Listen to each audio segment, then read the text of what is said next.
శుక్లాంబరధరం విష్ణుం శశివర్ణం చతుర్భుజం ప్రసన్నవదనం ధ్యాయేత్ సర్వవిఘ్నోపశాంతయేత్. గురుర్బ్రహ్మా గురుర్విష్ణుః గురుర్దేవో మహేశ్వరః గురుః సాక్షాత్ పరబ్రహ్మ తస్మై శ్రీగురవై నమః.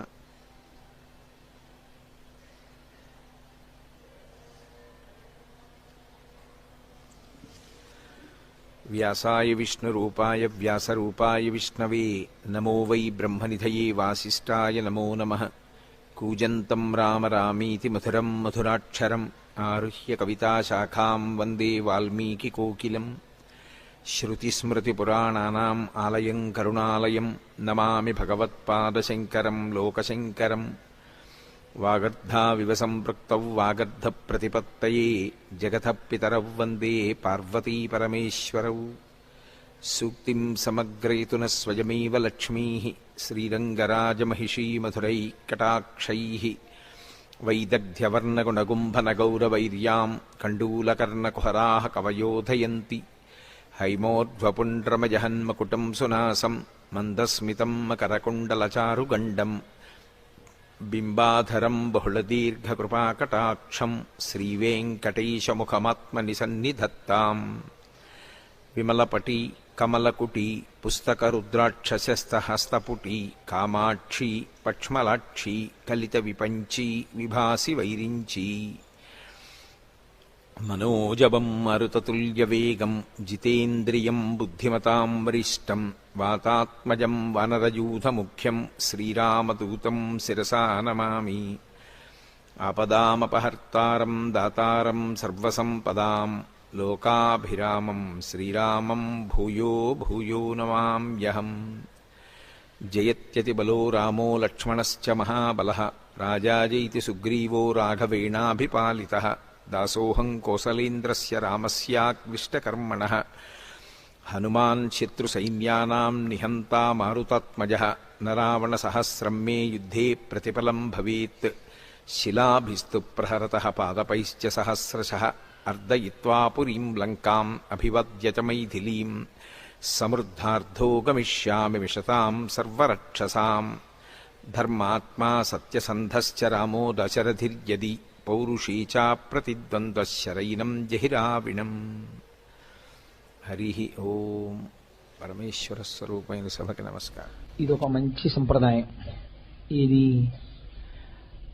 ప్రజల దగ్గర కొంత ధనాన్ని వసూలు చేసిన తరువాత అది ఎంత నిజాయితీతో ఖర్చు పెట్టినదైనప్పటికీ ఒకసారి మళ్ళీ వాళ్ళకి ఇంత ఖర్చు అయింది అని చెప్పేటటువంటి విధానం చాలా మంచి విధానం. దానివల్ల మనం ఇచ్చినటువంటి ధనము దుర్వినియోగము కాలేదు అని ఒక నమ్మకం కలగడం.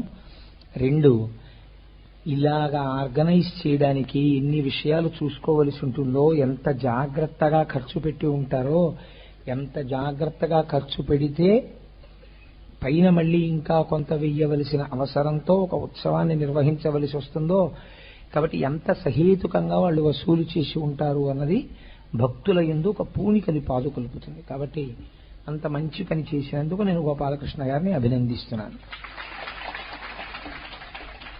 ఇంకా మనకి కథాంశానికి సంబంధించినంత వరకు మనం పార్వతీ కళ్యాణం వైపుగా అడుగులు వేయవలసి ఉంది. ఎందుకంటే 25వ తారీఖు ఆదివారం సాయంకాలం, వచ్చే వారం ఈ పాటికి నిన్న కళ్యాణం పూర్తయిపోయింది.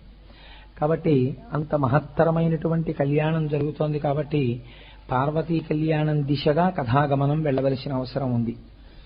మీరు చూడండి, నేను ఈ విషయాన్ని ప్రస్తావన చేసే ముందు కేవలం ఒక కథాంశంగా మీరు భావన చేయకండి. నేను మీకు ఒక విషయం చెప్తాను. ఇప్పుడంటే అటువంటి పారిభాషిక పదజాలము అదృశ్యమైపోతోంది లోకంలో. ఎప్పుడైనా చదువుకోవాలి అని అపేక్షించి ఒక వ్యక్తి గురువు దగ్గరికి చేరితే ఆ విద్యార్థిని పూర్వం ఏమని పిలిచేవారంటే వినేయ అని పిలిచేవారు. అతని పేరు వినేయ.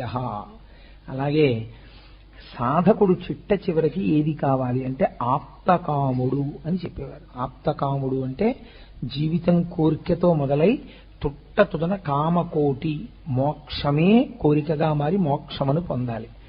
విద్యార్థికి వినేయ అని పేరు. వినేయ అంటే ఏమిటో తెలుసా అండి? ఒక గురువు గారి దగ్గర ఒక 50 మంది విద్యార్థులు చదువుకుంటున్నారు అనుకోండి.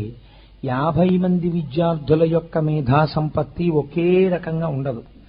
ఒకడు ఏకసంధాగ్రహం ఉంటాడు, గురువుగారు ఒక్క మాట చెప్తే వాడికి వచ్చేస్తుంది. వేరొకడు ద్విసంధాగ్రహం ఉంటాడు, వాడికి గురువుగారు 2 మాటలు చెప్తే వస్తుంది. ఒక్కొక్కడికి 10 మాటలు చెప్పిన తరువాత వస్తుంది.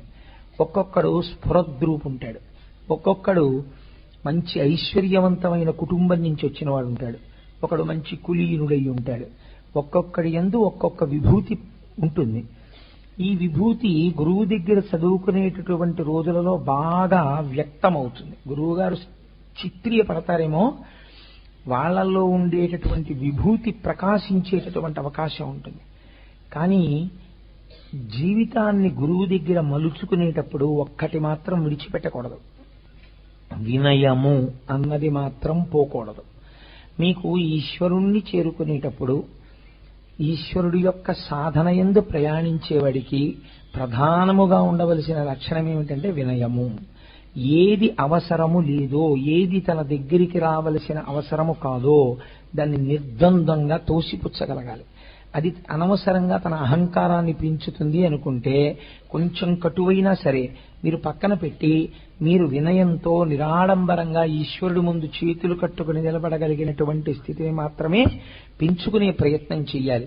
అది ఈశ్వరుడి ముందు, గురువు ముందు ఈ రెండూ నడుస్తూనే ఉండాలి తప్ప వీళ్ళిద్దరి ముందు ఎప్పుడు తలెత్తి ఏ కారణం చేత కూడా నేను గొప్పవాణ్ణి కాబట్టి నేను ఈ విషయంలో గౌరవింపబడాలని కోరరాదు.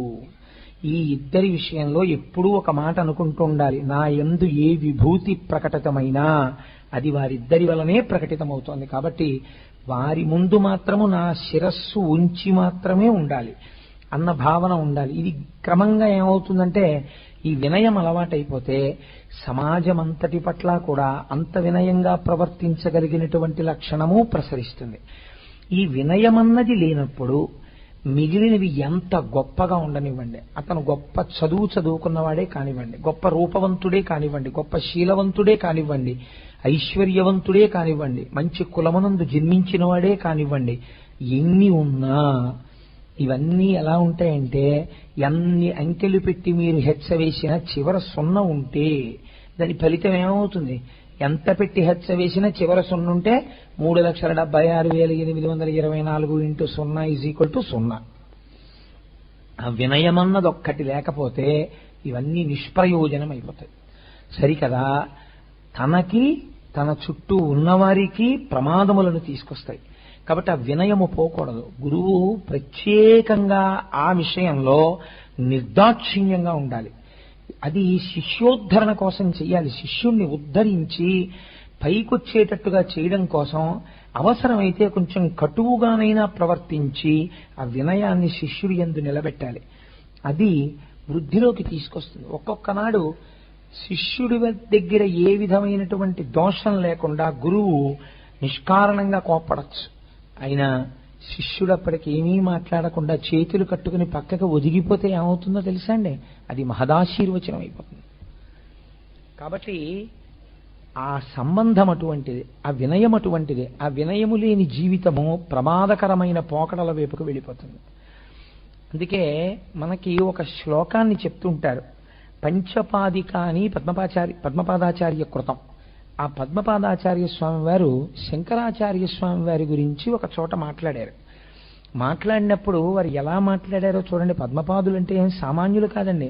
ఒకానొకప్పుడు ఒక కాపాలికుడు శంకరాచార్యుల వారి కంఠాన్ని ఉత్తరించబోతుంటే ఆయన నరసింహమంత్రోపాసనం చేస్తే సాక్షాత్ నరసింహుడు వచ్చి రక్షించాడు. అంతటి మహాభక్తుడు, అంతటి జ్ఞాని పద్మపాదులు. అయినా వారు శంకరాచార్యుల వారి గురించి మాట్లాడుతూ ఒక శ్లోకరచన చేశారు. ఇది నాకైతే అనిపిస్తుంటుంది, నిజంగా ఈ విషయాలు యువతరంలో ప్రత్యేకించి విద్యార్థి లోకంలో బాగా తెలియబడవలసినటువంటి విశేషాలు. ఎందుచేతనంటే ఇవాళ మనం ఒక విచిత్రమైనటువంటి స్థితిలో జీవనాన్ని సాగిస్తున్నాం. ఎంత ప్రమాదకరమైన పోకడలు మనకి ఆదర్శం అయిపోతున్నాయంటే గురువు గారిని ఎంత హేళన చేయగలిగితే వాడంత గొప్పవాడు. భార్య ఉండగా వేరొక స్త్రీతో ఉన్నటువంటి వాడు చాలా గొప్పవాడు. సమాజోద్ధరణమన్న పేరుతో అధికారంలో ఉన్నవాడు ఎంతగా తప్పు పనులకి వాడు లోనయ్యుంటే వాడంత సమర్థుడు. ఇలా వక్రమైనటువంటి విషయాలోచన వైపుకి మనం వెళ్ళిపోతున్నాం.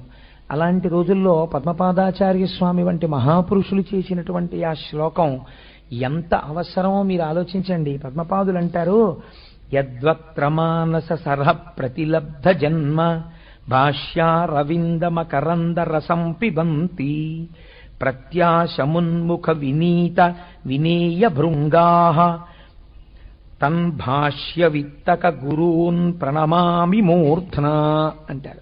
మూర్ధ్నా అంటే శిరస్సు ఉంచి నమస్కరించుచున్నాను. ఎవరికి నమస్కరించుచున్నాను? వారు ఇందులో ఒక మాట వేశారు, వినేయ భృంగాః. వినేయ అంటే శిష్యుడు.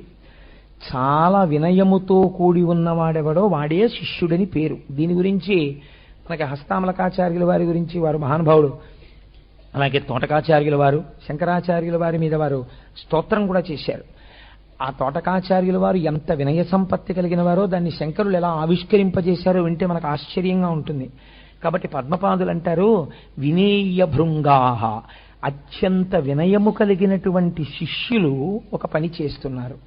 ఏ పని చేస్తున్నారు? యద్వక్త్ర మానస సరః ప్రతిలబ్ధ జన్మ. పేరు చెప్పట్లేదు. యద్వక్త్ర మానస. మా గురువులున్నారే, మా గురువుల యొక్క ముఖారవిందమే, మా గురువుల యొక్క ముఖమే ఒక మానస సరోవరము. అంటే ఆయన యొక్క ముఖమండల వీక్షణమే మానస సరోవర స్నానం. అటువంటి ప్రసన్నమైన ముఖమున్న మా గురువుగారు ఉన్నారే, వారి వక్త్రమనబడేటటువంటి మానస సరోవరంలోంచి యద్వక్త్రమానస సరః ప్రతిలబ్ధ జన్మ భాష్యారవిందమకరంద రసం పిబంతి. ఇది వారు చెప్పుకున్నది. వారి యొక్క ముఖమండలమనబడేటటువంటి మానస సరోవరములోంచి వారు ప్రస్థానత్రయమునకిచ్చినటువంటి భాష్యము తామర పువ్వుగా పుట్టినది. దీన్ని వినేయ భృంగాః. బ్రహ్మాండమునందు అనేక దేశములలో ఉన్న ఆయన శిష్యులు అత్యంత వినయముతో, వినయమన్న మాటకి ఏమిటి అర్థం?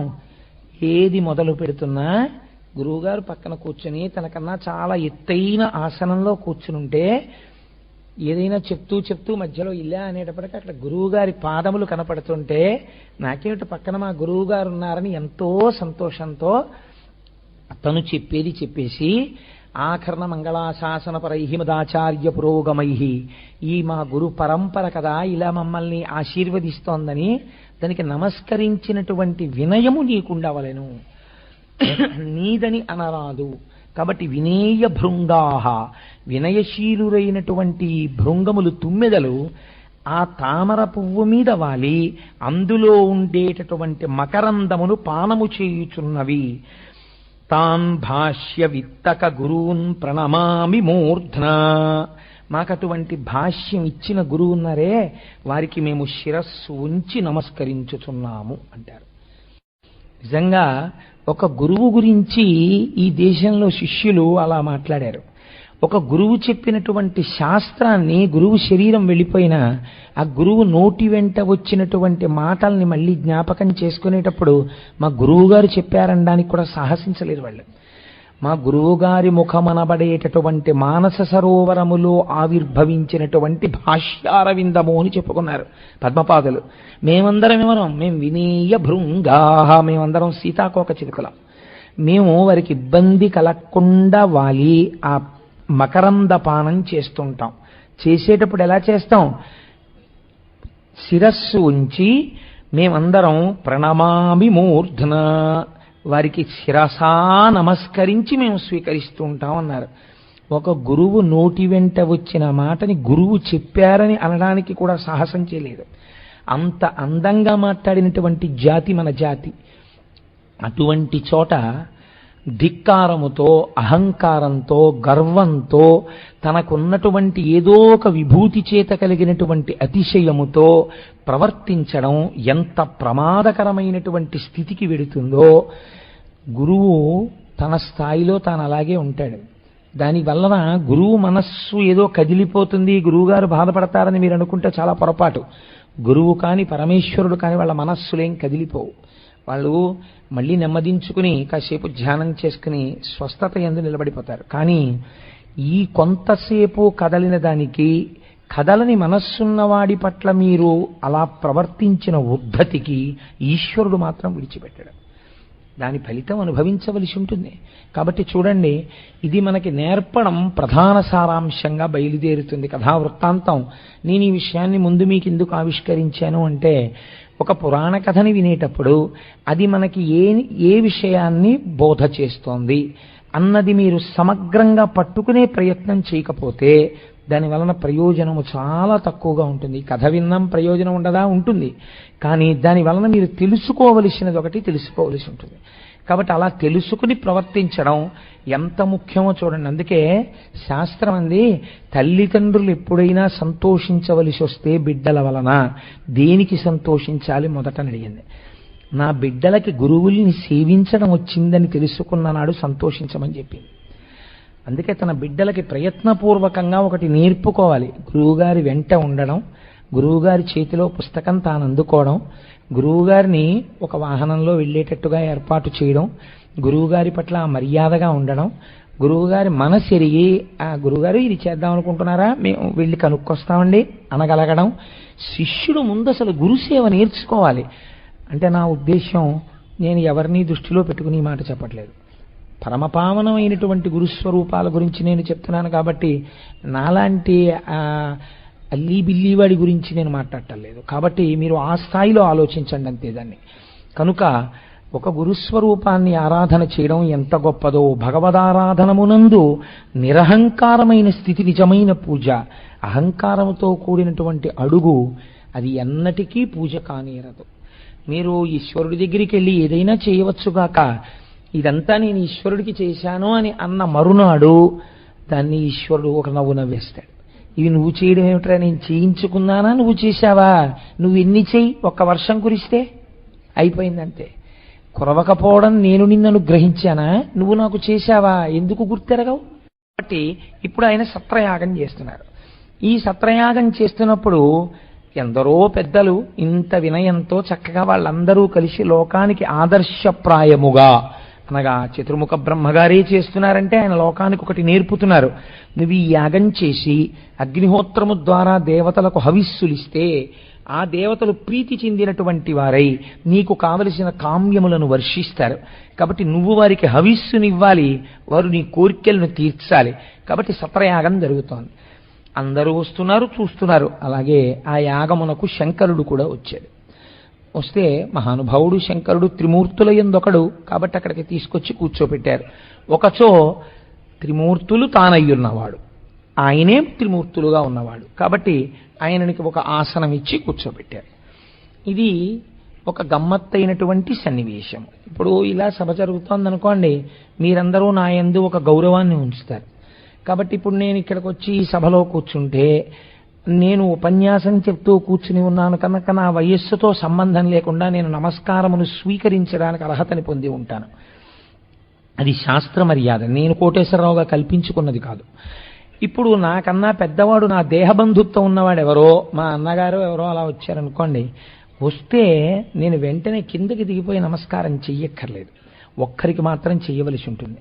నేను ఇలా ఉపన్యాసం చెప్తుండగా మా గురువుగారు ఎక్కడన్నా కనపడ్డారనుకోండి, నేను ఇలా కూర్చుని ఉండకూడదు, వెంటనే దిగిపోవాలి. మళ్ళీ దిగిపోయి మా గురువుగారి పాదాలకి నమస్కారం చేసి వచ్చి కూర్చోవాలి. లేకపోతే అనర్హుడు, వాడికి వినయం లేదు, వాడి చెప్పడానికి అర్హత లేదు వాడికి. వెంటనే దిగి వారి పాదములకు నమస్కరించవలసిందే. గురువుకు ఆ స్థాయి ఉంది.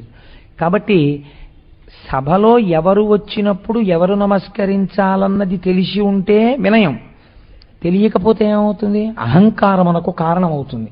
కాబట్టి ఇప్పుడు ఆ యాగమునకు శంకరుడు వచ్చాడు. అందరూ ఆయనకి నమస్కరించారు, వారు కూర్చున్నారు, చతుర్ముఖ బ్రహ్మగారు కూర్చున్నారు. చక్కగా యాగం జరుగుతోంది. సరసిజ గర్భయోగి జన సర్వసుపర్వ మునీంద్ర హవ్యభుక్ పరమ ఋషి ప్రజాపతులు భైక్తిమయించనుదించి ఉండా అత్తరణి సమాన తేజుడగు దక్షుడు వచ్చిన తత్సభాసదుల్ ధరమిడి లేచిరప్పుడు పితామహ భర్గులు తక్క అందరూ. ఈ దక్షయజ్ఞానికి సంబంధించిన విషయాన్ని శివమహాపురాణం ఒకలా మాట్లాడింది. భాగవతం ఒకలా మాట్లాడింది, కానీ ప్రధాన సారాంశము మాత్రం ఒక్కటే అయి ఉంటుంది. చిన్ని చిన్ని తేడాలు ఉంటాయి, కానీ అందరికీ అలవాటులో ఉన్న విషయాన్ని నేను స్వీకరించాలి అని అనుకున్నాను. ప్రధానాంశం ఒక్కటే కాబట్టి. సరసిజ గర్భ యోగి జన సర్వ సుపర్వ మునీంద్ర హవ్యభు పరమ ఋషి ప్రజాపతులు భక్తిమేయించనుదించి ఉండా. ఈ మాట మీరు పట్టుకోవాలి. వచ్చిన వాళ్ళు ఎవరున్నారు? సరసిజ గర్భ చతుర్ముఖ బ్రహ్మగారు ఉన్నారు. యోగి జన అనేక మంది యోగులున్నారు. ఎందరో మహానుభావులు ఉన్నారు. ఋషులున్నారు. వీళ్ళందరూ పరమ భక్తితో వచ్చారు ఆ యాగం జరుగుతోందని. వచ్చి అందరూ ఆసనముల మీద కూర్చుని ఉన్నారు. ఇలా కూర్చునుండగా ఒక్కసారి సూర్యులు వెలుగుతుంటే ఎలా ఉంటుందో అనేక మంది సూర్యులు అంత ప్రకాశంతో ఆ సభలోకి దక్ష ప్రజాపతి ప్రవేశించాడు.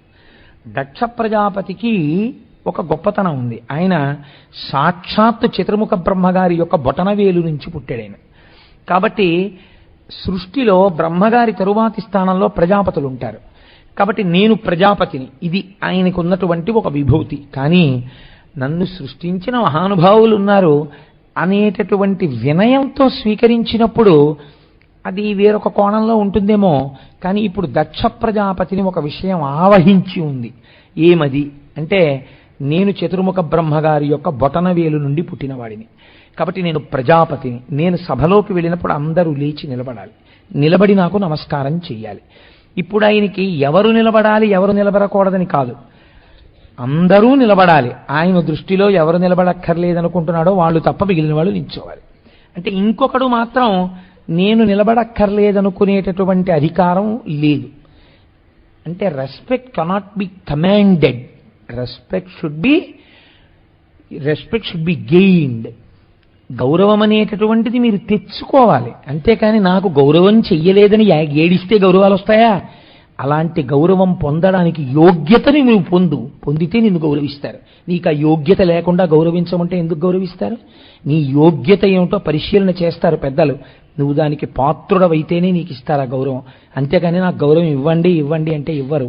ఆ గౌరవం తెచ్చుకునేటట్టు నీ నడువడి ఉన్నదా లేదా పరిశీలన జరుగుతుంది లోకంలో. కనుక ఏమైంది? ఇప్పుడు దక్ష ప్రజాపతి లోపలికి వచ్చారు. వస్తే అందరూ లేచి తత్సభాసదులు తరమిడి లేచిరప్పుడు పితామహ భర్గులు తక్క అందరున్. ఎవరు లేచారు అనవసరం, లేవని వాళ్ళ పేర్లు చెప్తున్నారు. ఇద్దరూ లేవలేదు. ఒకరు పితామహ అంటే చతుర్ముఖ బ్రహ్మగారు, రెండవ వారు భర్గుడు. భర్గుడు అన్న నామం పరమశివుడి యొక్క అష్టమూర్తుల్లో ఒకటి. శర్వ, భవ, భర్గ, ఉగ్ర, రుద్ర, భీమ, పశుపతి, మహాదేవ ఈశానముల్లది. అందుకని భర్గుడు అంటే శివుడు. ఆ భర్గుడు అనబడేటటువంటి నామముతో ఉన్న శంకరుడు కూడా లేచి నిలబడలేదు.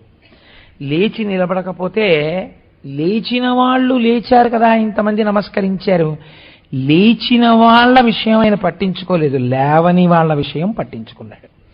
అంటే ఏమిటి? తన అహంకారము తృప్తి పొందలేదు. వీళ్ళెందుకు లేవరు నన్ను చూసి? శంకరుడు ఎందుకు లేవాలి అంటే తన మనస్సులో ఒక భావన చేశాడు. నా అల్లుడు తన కుమార్తె సతీదేవినిచ్చి వివాహం చేశాడు. అయితే మీకు నేను ఒక్క విషయం చెప్పవలసి ఉంటుంది ఇక్కడ. ఇది శివమహాపురాణంలోది కాదు, భాగవతంలోది కాదు. నేను మీకు దేవీ భాగవతంలోంచి అనుసంధానం చేస్తున్నానని వ్యాసకృతమే. లోకమునందు రెండు భయంకరమైన విషయాలుంటాయి. ఈ రెండింటికన్నా పరమ ప్రమాదకరమైన మూడవది ఇంకా లేదు. ఈ రెండూ ఉండాలని ఎవరూ కోరుకోకూడదు. మొట్టమొదటిది శివభక్తి లేకుండుట. అసలు శివభక్తి లేకుండా ఉండరాదు. రెండవది ఇంట జిల్లేడు మొక్క పుట్టాలని కోరకూడదు. ఇళ్లల్లో జిల్లేడు మొక్కలు లేచాయంటే ఆ ఇల్లు పాడవుతోందని గుర్తు. కాబట్టి పెద్ద పెద్ద తిట్లాలంటే రెండే తిడతారు. నీకు శివభక్తి కలుగకుండుగాక, అదొక శాపం, వాడు పాడవుతాడు. రెండవది నీ ఇంట జిల్లేడు మొక్కలు పెరుగుగాక, వాడి ఇల్లు పాడైపోతుంది. అంటే నివాసయోగ్యం ఉండదు, ఆ ఇల్లు విడిచిపెట్టేస్తారు కొంతకాలానికి. కాబట్టి ఇప్పుడు దక్ష ప్రజాపతికి శివుడి మీద ఎందుకు కోపం వచ్చింది? ఇంత కోపం మొదట్లో ఉంటే తన కుమార్తె సతీదేవినిచ్చి వివాహం చేయడు కదండి. దక్ష ప్రజాపతి కుమార్తెల్లో సతీదేవి పెద్దది. సతీదేవి పార్వతీదేవి యొక్క అంశ. అటువంటి సతీదేవిని మరి శివుడికి ఎందుకు పెళ్లి చేశాడు? పెళ్లి చేసిన తర్వాత వీళ్ళిద్దరు ఎప్పుడైనా దెబ్బలాడుకున్నారా? శివుడు అదేమిటంటే నాకు పెద్ద అంచు పంచి పెట్టలేదని ఇప్పుడే దెబ్బలాడాడు ఆ పండగకి వెళ్ళినప్పుడు. అంటే శంకరుడు తనలో తాను రమించిపోయే స్వభావం ఉన్నవాడు, లోకానికి ఇవ్వడమే కానీ లోకం దగ్గర పుచ్చుకోవడం తెలియనివాడు.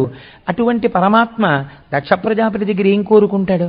మరి ఎందుకు రావాలి వీళ్ళిద్దరికీ దెబ్బలాట? ఇంత కోపం కేవలం నమస్కారం చేయలేదని అంత నింద చేసేస్తాడా? అంత కోపం వచ్చేస్తుందా దక్షుడికి? శివుడి మీద కోపం వచ్చి శివభక్తినే వదులుకున్నాడంటే, నిరీశ్వర యాగం చేశాడంటే అది చాలా పెద్ద దోషం కదా. అంత దోషం కేవలం శివుడు లేచి నిలబడలేదన్నంత కారణానికి అంత అహంకారం వస్తే శివభక్తి భ్రంశమైంది. మరి శివభక్తి భ్రంశం అవడానికి దక్ష ప్రజాపతి చేసిన దోషం ఏదైనా ఉన్నదా? దీన్ని దేవీ భాగవతం చెప్పింది ఎందుకు వచ్చిందో. దుర్వాసో మహర్షికి ఒకనాడు అమ్మవారు తన మెడలో వేసుకున్నటువంటి పుష్పహారాన్ని ఇచ్చింది తీసి. అది వాడనటువంటి పుష్పమాల. ఆ పుష్పహారాన్ని దుర్వాసో మహర్షి తాను వేసుకుని కన్నులకు అద్దుకుని మహాప్రసాదంగా తన మెడలో వేసుకున్నారు. వేసుకుని దక్ష ప్రజాపతి ఇంటికి వచ్చారు. సతీదేవిగా అమ్మవారుందని దుర్వాసో మహర్షికి తెలుసు కనుక ఇక్కడికి వచ్చారు. వస్తే సతీదేవిని చూశారు, నమస్కారం చేశారు, ప్రార్థన చేశారు. దక్ష ప్రజాపతి అక్కడికి వచ్చాడు. ఆయనకి దుర్వాసో మహర్షి మెడలో ఉన్నటువంటి పుష్పమాల మీద మనస్సు పుట్టింది. మహానుభావులు ఏది ఉంచుకుంటారు, ఏది ఇవ్వలేరు కనుక తన మెడలో ఉన్న పుష్పమాల తీసి దుర్వాసో మహర్షి ఆయనకి ఇచ్చేశాడు దక్ష ప్రజాపతి. దక్ష ప్రజాపతి యందు ఒక నింద్యమైన బుద్ధి కలిగింది. ఈ హారము చాలా సువాసనతో ఉన్నదని ఆ రోజు చేయరాని పని చేశాడు. భగవంతుడి మెడలో ఉన్నటువంటి హారాన్ని తీసి గౌరవ సూచనగా పెద్దలు దేవాలయాలకు వచ్చినప్పుడు వారి మెడలో వేస్తారు. ఆ హారాన్ని పరమపదిలంగా ఇంటికి తీసుకెళ్ళిపోవాలి, అయితే ఎవరు తొక్కని చోట వదిలిపెట్టాలి. అంతేకాని దాన్ని తీసుకెళ్లి మళ్ళీ కారు కేయడం ఇలాంటి పనులు చేయకూడదు. అలా చేస్తేనే ఇంద్రుడి ఐశ్వర్యం భ్రంశం అయిపోయింది. ఇప్పుడు ఆయన ఏం చేశాడు? ఒక విచిత్ర బుద్ధి పుట్టింది. ఈ పువ్వులు మంచి సువాసన భరితముగా ఉన్నాయి, నా భోగస్థానమును అలంకరిస్తానన్నాడు. తన పడక గదిలో ఉన్నటువంటి శయ్య పైభాగమును ఈ పుష్పమాలికతో అలంకరించి భార్య వలన భోగమును పొందాడు ఆ సువాసనల యొక్క గుబాళింపునందు. ఇది అమ్మవారి యొక్క నిర్మాల్యము పట్ల జరిగినటువంటి అమర్యాద. కాబట్టి శివభక్తిని పోగొట్టుకుందువుగాక. దాని వలన వచ్చింది ఈ ప్రమాదం. ఒక్కొక్కసారి మనం చేసే పనులు చాలా చిన్నవిగా కనపడతాయి. చిత్రం ఏమిటో తెలుసా అండి? ఇప్పుడు మీకున్నటువంటి జాతకంలో గ్రహాలు చూసినా మీకు అలాంటి ఇబ్బంది రావాలని కనిపించదు. కానీ మీరు తెలిసో తెలియకో చేసేసినటువంటి పెద్ద పెద్ద పొరపాట్లు మీరు తెలియకే చెయ్యొచ్చు, కానీ కట్టి కుడపక మానవు, కట్టి కుడిపేస్తాయి. అవి వచ్చేసినప్పుడు ఎవ్వరికీ తెలియదు ఎందుకు వచ్చేసాయో, కాబట్టి అవి వచ్చేసి పాడు చేసేస్తాయి అంతే మనశ్శాంతిని. ఇప్పుడు దక్ష ప్రజాపతికి శివభక్తి పోయే సమయం ఆసన్నమైంది. ఇది పోవాలి, పోతే తప్ప ఆయన గొప్ప శిక్ష పొందడు. కాబట్టి ఇప్పుడు ఈ స్థితిని పొందడానికి సిద్ధంగా ఉన్నాడు. కాబట్టి ఇప్పుడు లోపలికి వెళ్ళగానే ఇంకిక్కడి నుంచి పాపం ఎలా పెరుగుతోందో చూడండి. లేవలేదు శంకరుడు, పితామహుడైనటువంటి బ్రహ్మగారు లేవలేదు, ఆయనకి కోపం లేదు. కానీ ఆ ముగ్గురు ఒక్కటే అన్న భావం మరిచిపోయి చనుదించిన యా దక్షుడు వనజజునకు మ్రొక్కి భక్తివశులై సభ్యుల్ తనకిచ్చిన పూజలు గైకొని అర్హాసనమునందు కూర్చుండి తగన్. ఆ బ్రహ్మగారి సభలో ఉన్నటువంటి వారందరూ తనని పూజించి ఇచ్చినటువంటి కానుకలను స్వీకరించి చక్కగా ఒక ఆసనమునందు కూర్చున్నాడు. కూర్చుని తన్ను పొగడని సభ్యులందరూ లేవనాసనము డిగకొన్న పురారి వలను కన్ను కొనలను విస్ఫులింగములు చెదరా చూచి ఇట్లను రోష విస్ఫురుణ మెరయా. ఒక్క శంకరుడు మాత్రం తాను వచ్చినప్పుడు సభలో లేచి నిలబడలేదు, తనకి పూజ చెయ్యలేదు, తన పాదముల మీద పువ్వులు వెయ్యలేదు. ఈ కోపాన్ని కడుపులో పెట్టుకున్నాడు. కడుపులో పెట్టుకుని సభాసదులందరూ వింటూ ఉండగా అక్కడ సత్రయాగం జరుగుతోంది, నేను ఒక ప్రజాపతిని, నేను ఇలా ప్రవర్తించచ్చా, నేను ఇలా మాట్లాడచ్చా, అన్నీ మర్చిపోయాడు. ఎలాంటి మాట మాట్లాడాడంటే అనయంబు లుప్తక్రియాకలాపుండు మానహీనుండు, మర్యాద లేనివాడు, మత్త ప్రచారుండు, ఉన్మత్త ప్రియుండు, దిగంబరుండు, భూత ప్రేత పరివృతుండు, తామస ప్రమథ భూతములకు నాథుండు, భూతిలిప్తుండు, అస్థిభూషణుండు, నష్ట శౌచుండు, ఉన్మత్తనాథుండు, దుష్ట హృదయుండు, ఉగ్ర పరేత భూనికేతనుడు, వితత స్రస్త కేశుడు, అశుచి అయిన ఇతనికి శివనాముడను ప్రవాదమిటుల కలిగే. అశివుడగు ఇతని నెరిగి ఎరిగి వేదంబు శూద్రునకిచ్చినట్లు అన్నాడు. ఒక మాట కాదు, ఒక ఇది కాదు. శంకరుడు నవ్వుతూ కూర్చున్నాడు. అటువంటి వాళ్ళకి ఆయన మహాజ్ఞాని. ఆయనకి ఏమిటండి, అగ్నిహోత్రంలో చెదపురుగులు పడితే అగ్నిహోత్రానికి లోటు వచ్చిందా? అగ్నిహోత్రం శవాన్ని కలిస్తే మైలు వచ్చిందా? కాబట్టి అనయము లుప్త క్రియాకలాపుండు, వీడికి పని లేదు పాటు లేదు, అలా కూర్చుని ఉంటాడు. ఆయన మహాజ్ఞాని, తనలో తాను రమిస్తూ ఉంటాడు. కాబట్టి అనయము లుప్త క్రియాకలాపుండు, మానహీనుండు. మానహీనుడు అంటే ఒంటికి బట్ట కట్టుకోడు. ఒంటికి బట్ట కట్టుకోడు దిగంబర శబ్దం చేత. దిగంబర శబ్దం చేత బట్ట కట్టుకోకపోవడం అన్న దానికి అసలు రహస్యం వేరే ఉంది. నేను ఈ మాట గురించి మీకు చెప్పినప్పుడు మీరు పరమ మర్యాదతో దీన్ని స్వీకరించండి. ఒక స్త్రీ ఒక కోటీశ్వరుడికి భార్య. ఆవిడ లక్షల రూపాయల ఆభరణములను ఒంటి నిండా పెట్టుకుంది. ఇన్ని లక్షల రూపాయలతో తుల్యమైన చీర ఆవిడకి తన యొక్క అలంకరణ సామాగ్రి ఉన్న పేటిక యందు కనపడలేదు. అబ్బో, ఇన్ని లక్షల రూపాయల నగల ముందు దీనితో సమానమైన చీర లేదు. 10,000 చీర ఉంది, 25,000 చీర ఉంది. ఇన్ని లక్షల ఆభరణములు పెట్టుకున్న నేను ఒక 10,000 రూపాయలు 20,000 రూపాయలు చీర కట్టుకున్న దానికన్నా అధికురాలనే కదా అని ఆవిడ ఆ నగలతోటే సభలోకి వచ్చింది. వేరొక ఆవిడ ఒక 30 రూపాయల ముతక చీర కట్టుకుని సభలోకి వచ్చింది. ఇద్దరిలో చి సిగ్గులేనిదానా అని ఎవరినంటారు? 30 రూపాయల చీర కట్టుకుందని అనరు. ఎన్ని లక్షల ఆభరణములు పెట్టుకున్నా బట్ట కట్టుకోలేదు కనుక చి సిగ్గులేనిదానా మానములేనిదానా అంటారు కదండి. అలా మనకి అంబరము భక్తి, మనం కట్టుకునేటటువంటి అంబరం భక్తి, దాని వలన శోభ వస్తుంది శరీరానికి. ఎంత భక్తి ఉంటే అంత శోభ ఉంటుంది. భక్తి దేని కొరకు? మీరు పొందవలసిన, మీరు ఎవరి చేత పొందబడాలో, మీరు ఎవరిని పొందాలో వాడి యందు భక్తి అంబరం అవుతుంది. అంబరము చాలా గొప్పదవుతోందంటే, మీరు కట్టుకున్న వస్త్రము చాలా గొప్పదవుతోందంటే, మీరు పొందవలసినటువంటి వాడికి మీరు దగ్గరవుతున్నారని గుర్తు, భక్తి పెరుగుతోందని గుర్తు. ఈశ్వరుడు ఎవరిని పొందాలి? ఈశ్వరుడు పొందడానికి ఇంకొకటి లేడు. ఈశ్వరుడే అందరినీ పొందుతాడు ఆయన. కాబట్టి ఆయనకి భక్తి అంబరం ఎందుకుంటుంది? ఇంకా ఆయనకి భక్తి అంటే ఆయన ఎవరి యందు భక్తితో ఉండాలి? కాబట్టి ఆయన దిగంబరుడు, మహాజ్ఞాని అని గుర్తు దానికి అర్థం. అది తెలియదా ప్రజాపతి అయినటువంటి దక్షుడికి? మార్చి కావాలని నింద చేస్తున్నాడు. కాబట్టి మానహీనుండు, మర్యాద లేనివాడు. ఏమిటి మర్యాద లేదు? నిజంగా శంకరుడే మర్యాద కోసం మాట్లాడాలంటే ఆయన మూడో కన్నొక్కటి చాలు కదండి. ఆయన ఎందుకు లేవలేదో చెప్పలేని అసమర్థుడా? చెప్పగలడు. కానీ చెప్పినా ఇప్పుడు వినే స్థితి నీకు లేదు, నీకు ఆ పాత్రత లేదు వినడానికి ఇప్పుడు. కాబట్టి మర్యాద లేనివాడు ఆయన అంటున్నాడు శంకరుణ్ణి. మత్త ప్రచారుండు, ఎప్పుడూ కూడా చాలా ఉన్మత్తతతో ఉంటాడు.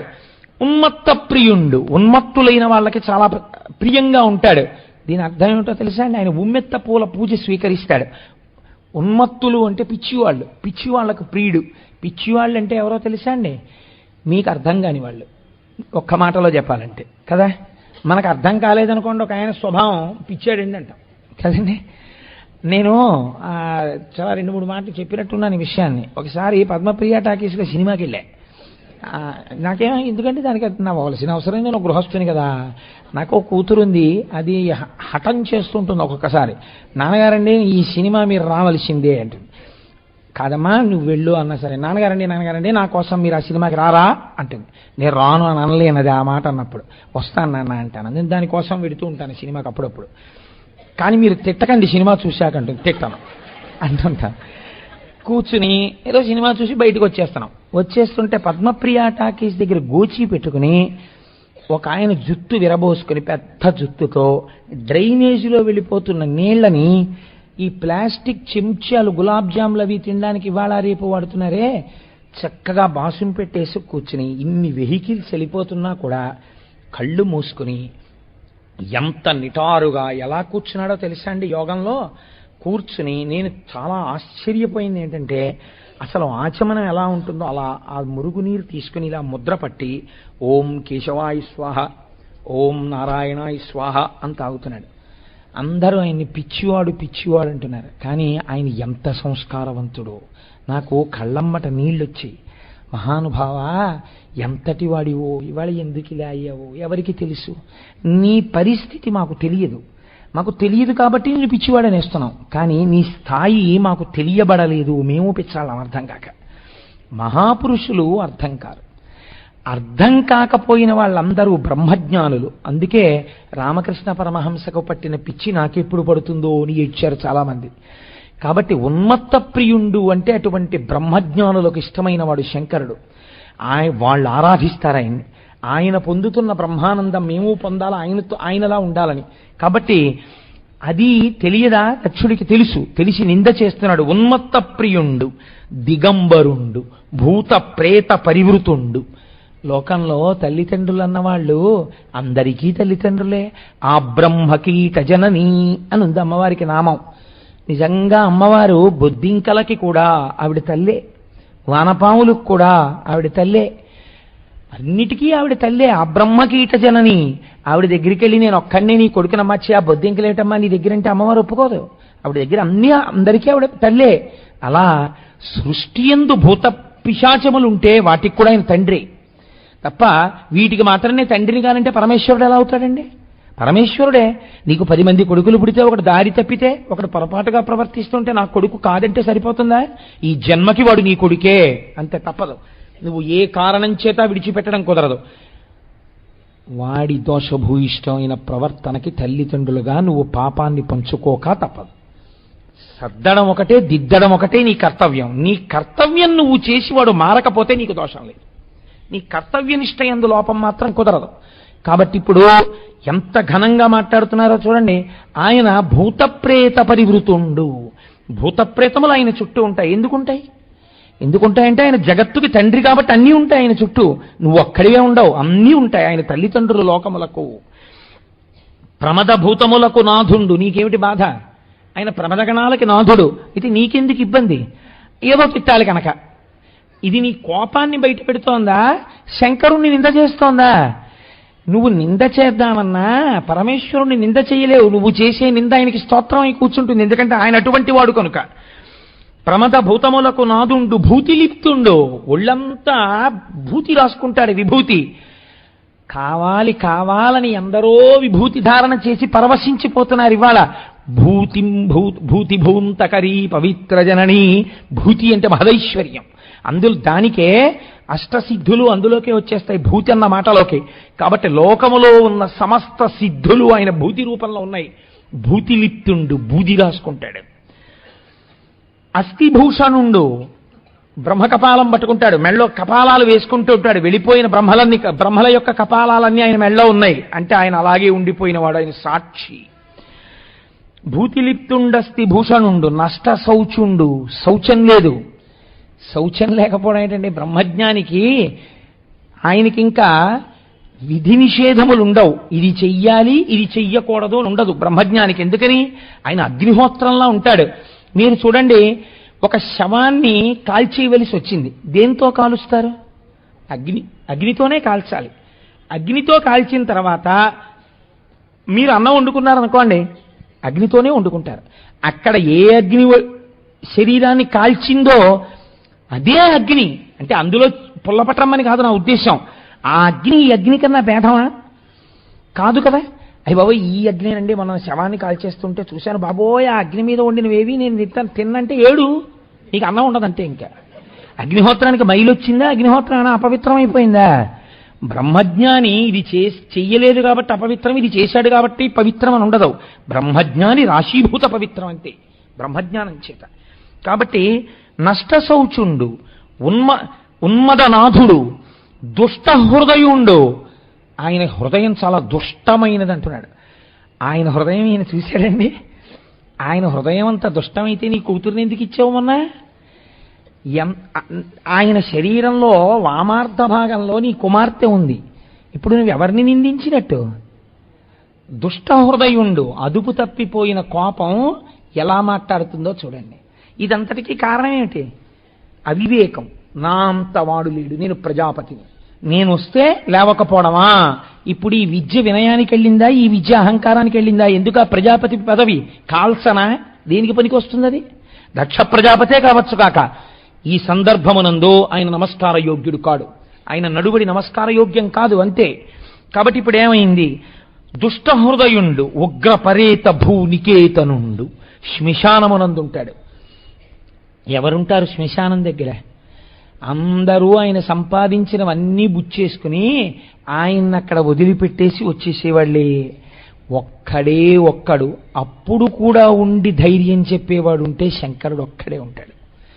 అది ఆయన ఔదార్యం అని చెప్పాలా? నువ్వు నీ వాళ్ళన్న వాళ్ళు ఎవ్వరూ లేక నీ జేబులో పరుసు కొట్టేసి నువ్వు ట్రైన్ ఎక్కేసిన తర్వాత టిక్కెట్టుతో పాటు ఉన్న పరుసు నీ జేబులో ఉన్నదాన్ని దొంగ ఎత్తుకుపోతే, అయ్యా నేను నిజంగా టికెట్ కొనుక్కున్నానండి, నేను అటువంటి వాడిని కాను, నా పరుసు ఎత్తుకుపోయారు అని నువ్వు చెప్తూ ఉంటే, ఇలా టికెట్ తీయని వాళ్ళందరూ మీలాగే చెప్తారు, మాస్టారు పదండి కానిస్టేబుల్ తోటి అని నీ మెడ మీద చెయ్యి వేసి కానిస్టేబుళ్ల దగ్గరికి నిన్ను తోసేస్తుంటే, అటువంటి పరిస్థితుల్లో నీ కంఠం విని కంపార్ట్మెంట్లో అటువైపు చివరి వాళ్ళు ఎవరో గబగబా వచ్చి, అంటే నాకు అలాంటి దురదృష్టం కలగలేదనుకోండి ఈశ్వరుడి దయ వల్ల, కోటేశ్వరారు మీ కంఠం విని వచ్చామండి, ఏమిటి మిమ్మల్ని తోసేస్తున్నారేంటి అలాగా అంటే, అయ్యా నిజంగా టికెట్ కొన్నానండి, పర్సు ఎవరో కొట్టేశారు, ఇవాళ ఈ ఆపద వచ్చింది, వాళ్ళు నన్ను నమ్మలేదండి, సహజం కదా, టికెట్ లేనప్పుడు అందరిలా నన్ను అనుకుంటున్నారంటే, అయ్యయ్యో ఆయన అలాంటి వారు కాదండి అని నన్ను నమ్మినవాడెవరో గబగబా తీసి ఆ ఫైన్ కట్టేసి రసీద్ తీసుకుంటే,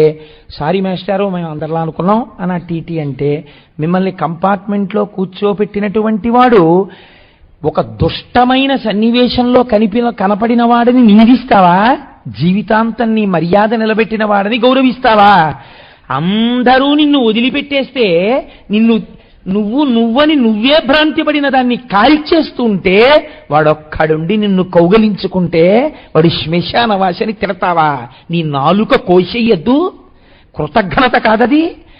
శ్మశానవాసి అయితే లోకమంతా శ్మశానమే. ఒకటి ఈ లోకమన్నా శ్మశానం అయి ఉండాలి, రెండు అసలు లోకములో శ్మశానము లేకపోవడం అన్నా అయి ఉండాలి. శ్మశానం అయి ఉంటే అది రుద్రభూమి ఏమిటంటే లోకమంతా శ్మశానం. నేను ఇప్పుడు మాట్లాడుతుంటే ఎన్ని క్రిములు చచ్చిపోయాయో శబ్దానికి, నేను ఈ చేతులు కదుపుతుంటే ఎన్ని చచ్చిపోయాయో, నేను ఇక్కడ కూర్చునుంటే నా కింద పడి ఎన్ని చచ్చిపోయాయో, మీ అందరూ కూర్చుంటే ఎన్ని చచ్చిపోయాయో. ఇది శ్మశానం కాదా? ఆ కోణంలో శ్మశానమే, లోకమే ఒక మహాశ్మశ, ఎప్పుడు లయం అయిపోతూనే ఉంది ప్రతి క్షణం. అంతటా ఆయనే లయకారకుడై ఉన్నాడు, అది శ్మశానవాసి అంటే. కాబట్టి ఇది తెలియక మాట్లాడడం ఉద్ధతితో కూడినటువంటి మాట. కాబట్టి దుష్ట హృదయుండు ఉగ్రపరేత భూనికేతనుడు వితత స్రస్త కేశుడు, ఆయన జుత్తు ఇలా విడిపోయి ఉందిట, అది ఈయన బాధ. ఆయన జుత్తు విడిపోయి ఉంటే నీకు బాధ ఎందుకు? ఆయనకి శరీరము పట్ల భ్రాంతి లేనివాడు, బ్రహ్మజ్ఞాని, అందుకే ఆయన జటాజూటం ఇలా విడిపోయి ఉండి ఉండవచ్చు. అంత మాత్రం చేత శుభ్రంగా క్రాపు దువ్వుకుని లోకాన్ని మోసం చేస్తే గొప్పవాడా? అంతఃశౌచం గొప్పది, ఆయన హృదయం గొప్పది, లోకం కోసం ఎప్పుడు త్యాగం చేసే మహాపురుషుడైన. కాబట్టి ఉగ్రపరేత భూనికేతనుడు వితత స్రస్త కేశుడు అశుచి అయిన ఇతనికి శివనాముడను ప్రమాదమిటుల కలిగే. ఇన్ని అవలక్షణాలున్నవాడిని శివుడని ఎవడరా పిలిచినవాడు? మంగళమైతే శివుడని పిలవాలి, అసలు ఈయన రూపమే అమంగళం. ఈయన్ని ఎవడు పిలిచాడు శివుడని? ఎరిగి వేదంబు శూద్రునికిచ్చినట్లు, అధికారము లేని వాడికి ఇవ్వకూడని వస్తువు ఇచ్చినట్టు ఎలా ఇతన్ని శివుడని పిలిచారా? నాకు ఆశ్చర్యంగా ఉంది, వీడి శివుడా అని అడిగాడు. అయితే ఇక్కడ గొప్పతనం ఏమిటో తెలుసా అండి? భగవంతుండకు రుద్రునందు అనిందితంబులై స్తుతి రూపంబు నొప్పే. ఈ మాటలన్నీ దక్ష ప్రజాపతి మాట్లాడుతుంటే ఇవేవి ఆయనకి చెందవు కనుక వేరొక కోణంలో ఇవి ఆయనకి స్తోత్రమే అయ్యాయి అన్నారు. ఎందుచేత ఆయన యొక్క గుణం అటువంటిది, ఆయన యొక్క నడువడి అటువంటిది, ఆయన అంతటి మహానుభావుడు. కాబట్టి నింద చేసినా స్తోత్రమే అయిపోయింది ఆయన ఎడల. ఆశ్చర్యకరమైనటువంటి విషయం ఏమిటంటే శంకరుడు నవ్వుతూ కూర్చున్నాడు. దక్ష ప్రజాపతి తిట్టినంతసేపు తిట్టాడు, ఆయన నవ్వుతున్నాడు. ఆయన ముందెలా ఉన్నాడో ఇప్పుడు అలాగే ఉన్నాడు. ఇది ఆయనకి కోపం ఇంకా మింగుడు పడలేదు. ఇడ్రై అంత తిట్టినా అలా కూర్చుంటాడని నేను వెళ్ళిపోతున్నాను ఈ సభలోంచి లేచి ఇంటికి వెళ్ళిపోయాడు. ఎవరిని నిందించారు? దక్ష ప్రజాపతి శంకరుణ్ణి నిందించాడు. నిందింపబడిన శంకరుడు ఎలా ఉన్నాడు? చక్కగా నవ్వుతూ కూర్చున్నాడు. ఆయన ఏమి చెక్కు చెదరలేదు. నింద చేసిన వాడు ఎక్కడున్నాడు? ఇంటికి వెళ్ళిపోయాడు.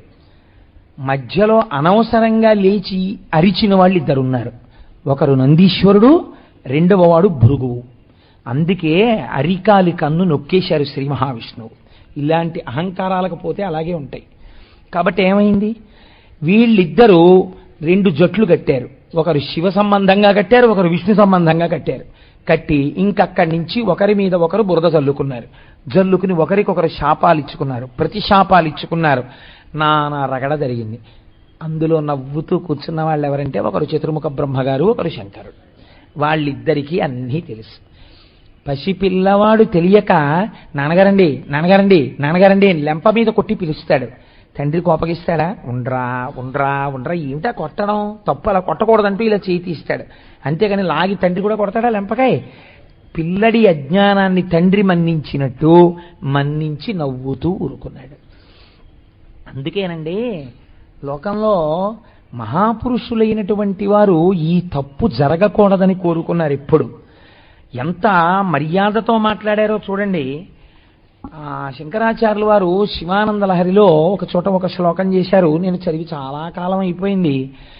శివతవ పరిచర్యా సన్నిధానాయ గౌర్యా భవ మమ గుణధుర్యాం బుద్ధి కన్యాం ప్రదాన్యే సకల భువన బంధో సచ్చిదానంద సింధో సదయ హృదయ గేహే సర్వదా సంవసత్వం.